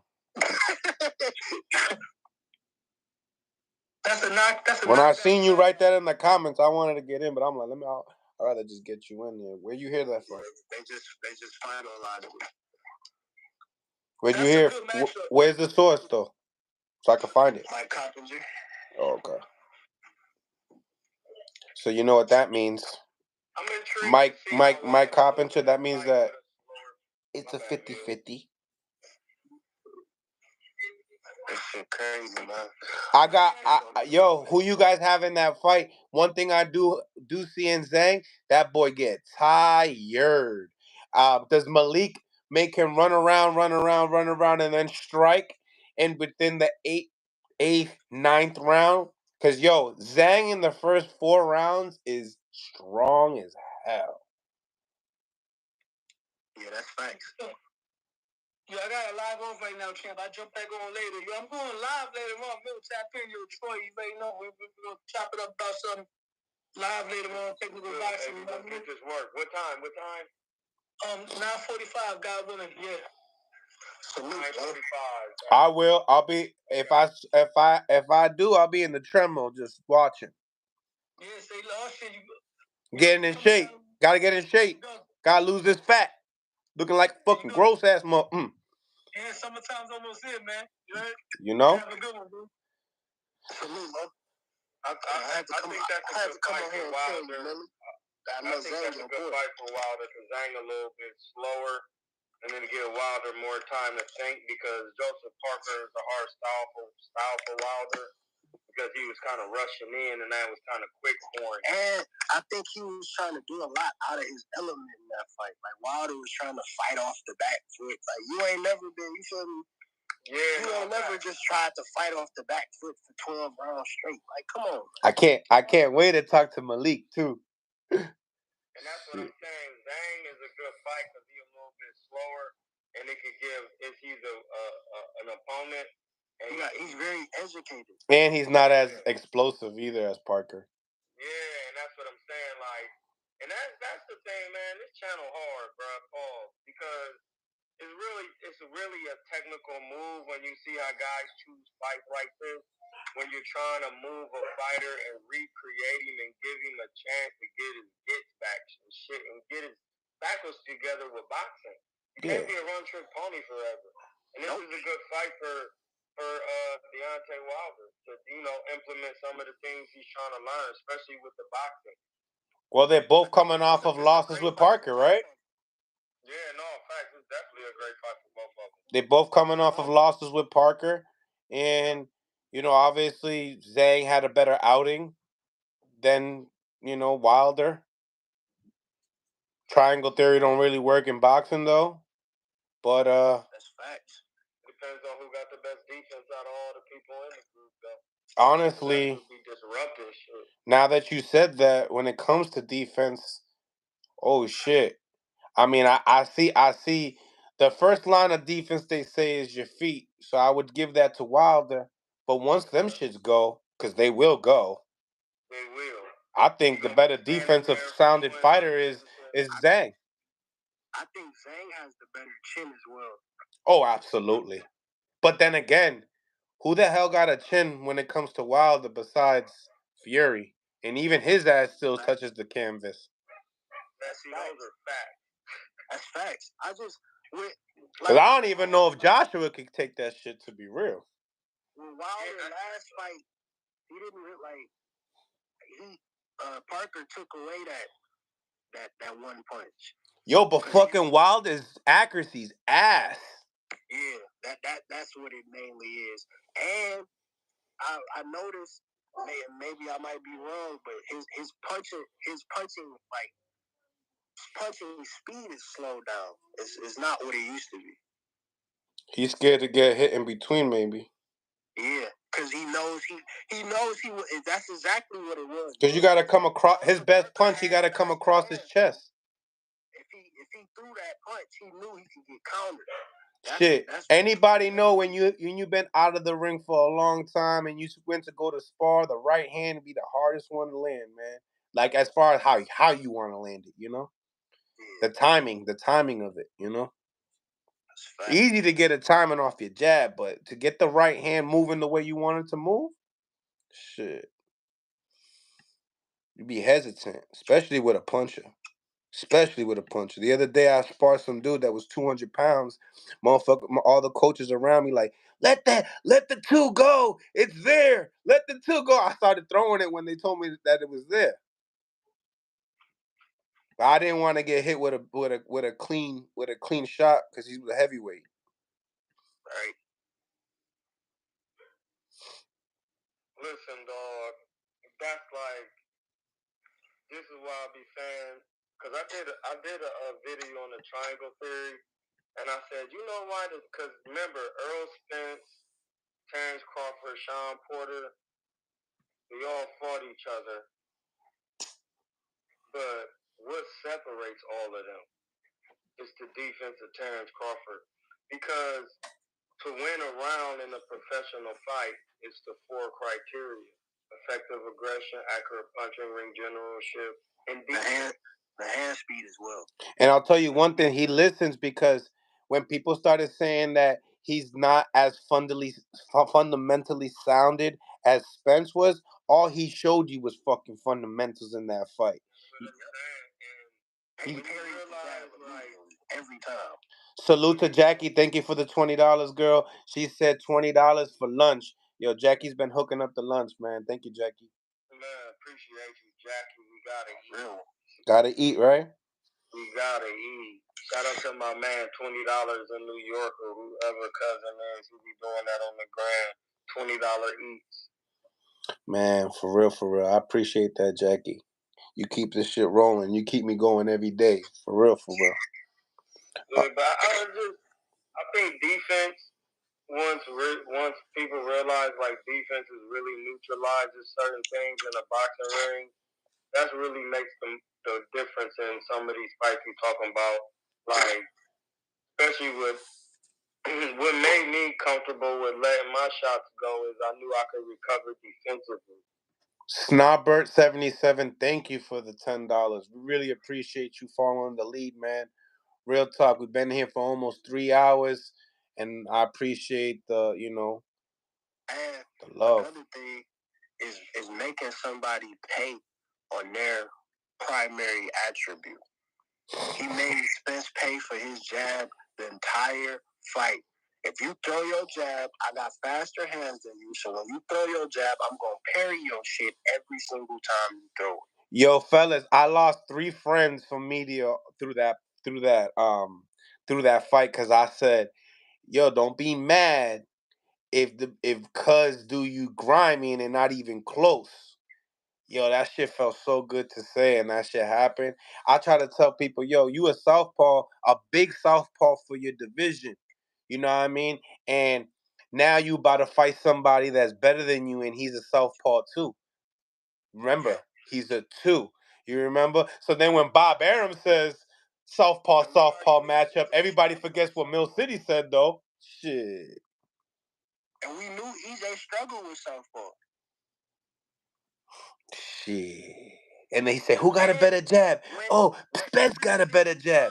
Yeah, right. Every single time EJ came in, and I said this before the fight, he comes in off balance. So if you come in off balance, and I have faster hands than you, and I got pretty good punch placement, elite punch placement, you come in off balance and I touch you, you're gonna fall. Man, it's real simple. Duh. If you don't have defense, you're gonna get your head hit. This is that simple. Mm-hmm. Right? It's just a better defender all around, more levels of defense. You got feet, catching punches, and head movement. But addressed all of those things. Those things should be worked on. You know, shout out to Errol. He did get his work out there. You know, we used to have fake beef back in the day. Shout out to Punch Drunk Boxing. What's going on, my brother? Dímelo. After a long period of time, Bud was like, shit, I'm just about to walk through this shit. This shit don't even, you feel me? I don't even feel this shit. Listen, that's what I was telling Neil earlier. Like, we was, me, him, Steve Nelson, we used to be talking about the fight. I'm be like, bro, he really just throw one type of jab.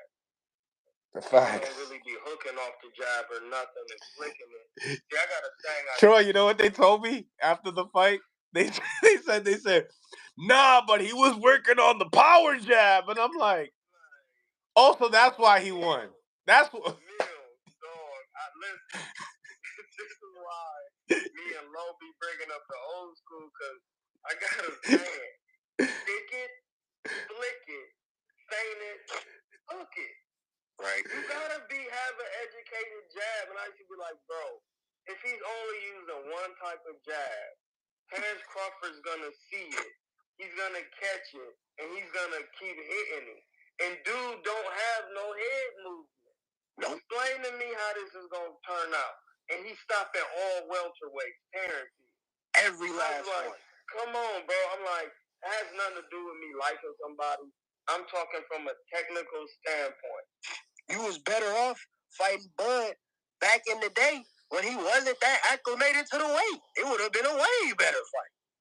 It really wouldn't have. No, I'm saying it would have been the same outcome, but it would have been a better fight for EJ. He let Bud get acclimated to the weight and fuck around and fuck everybody up. Then it's just the level of IQ is just completely it's a big separation.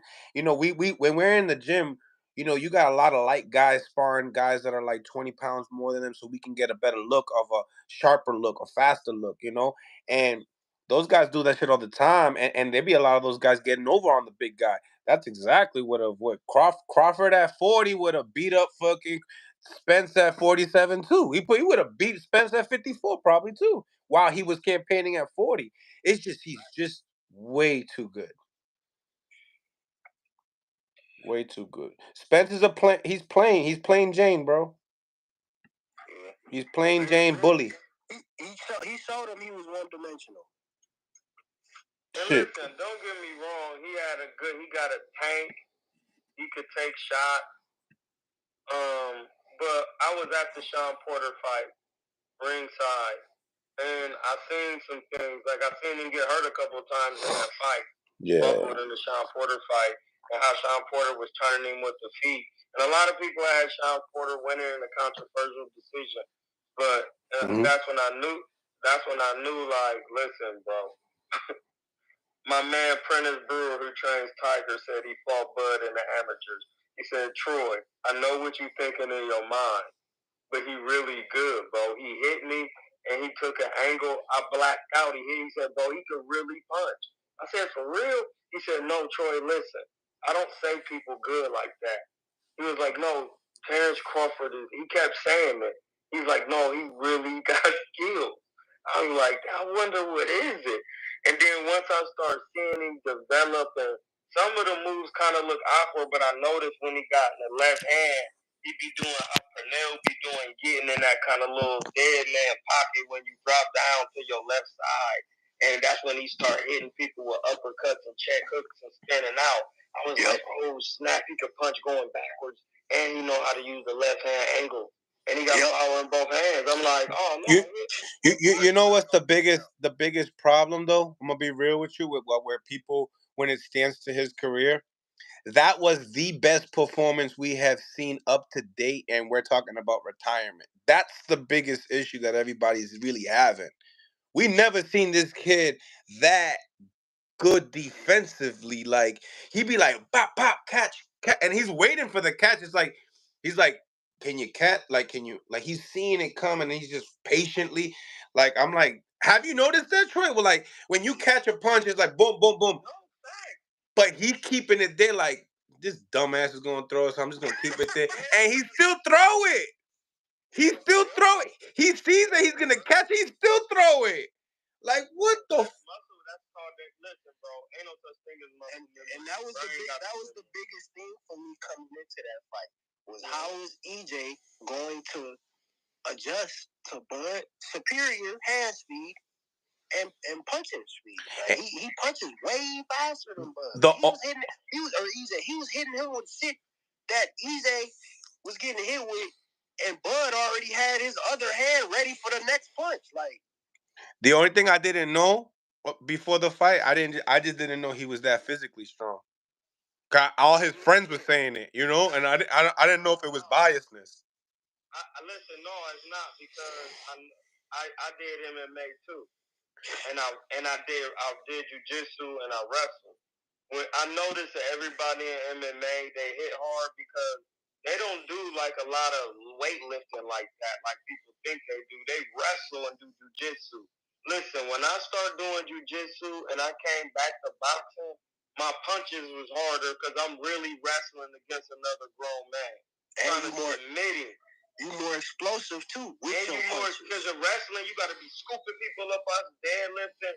Listen, when I start boxing again, and then this the thing, Bud wrestled in high school. His children wrestle. I've been in there punched by wrestling men. They got heavy punches naturally.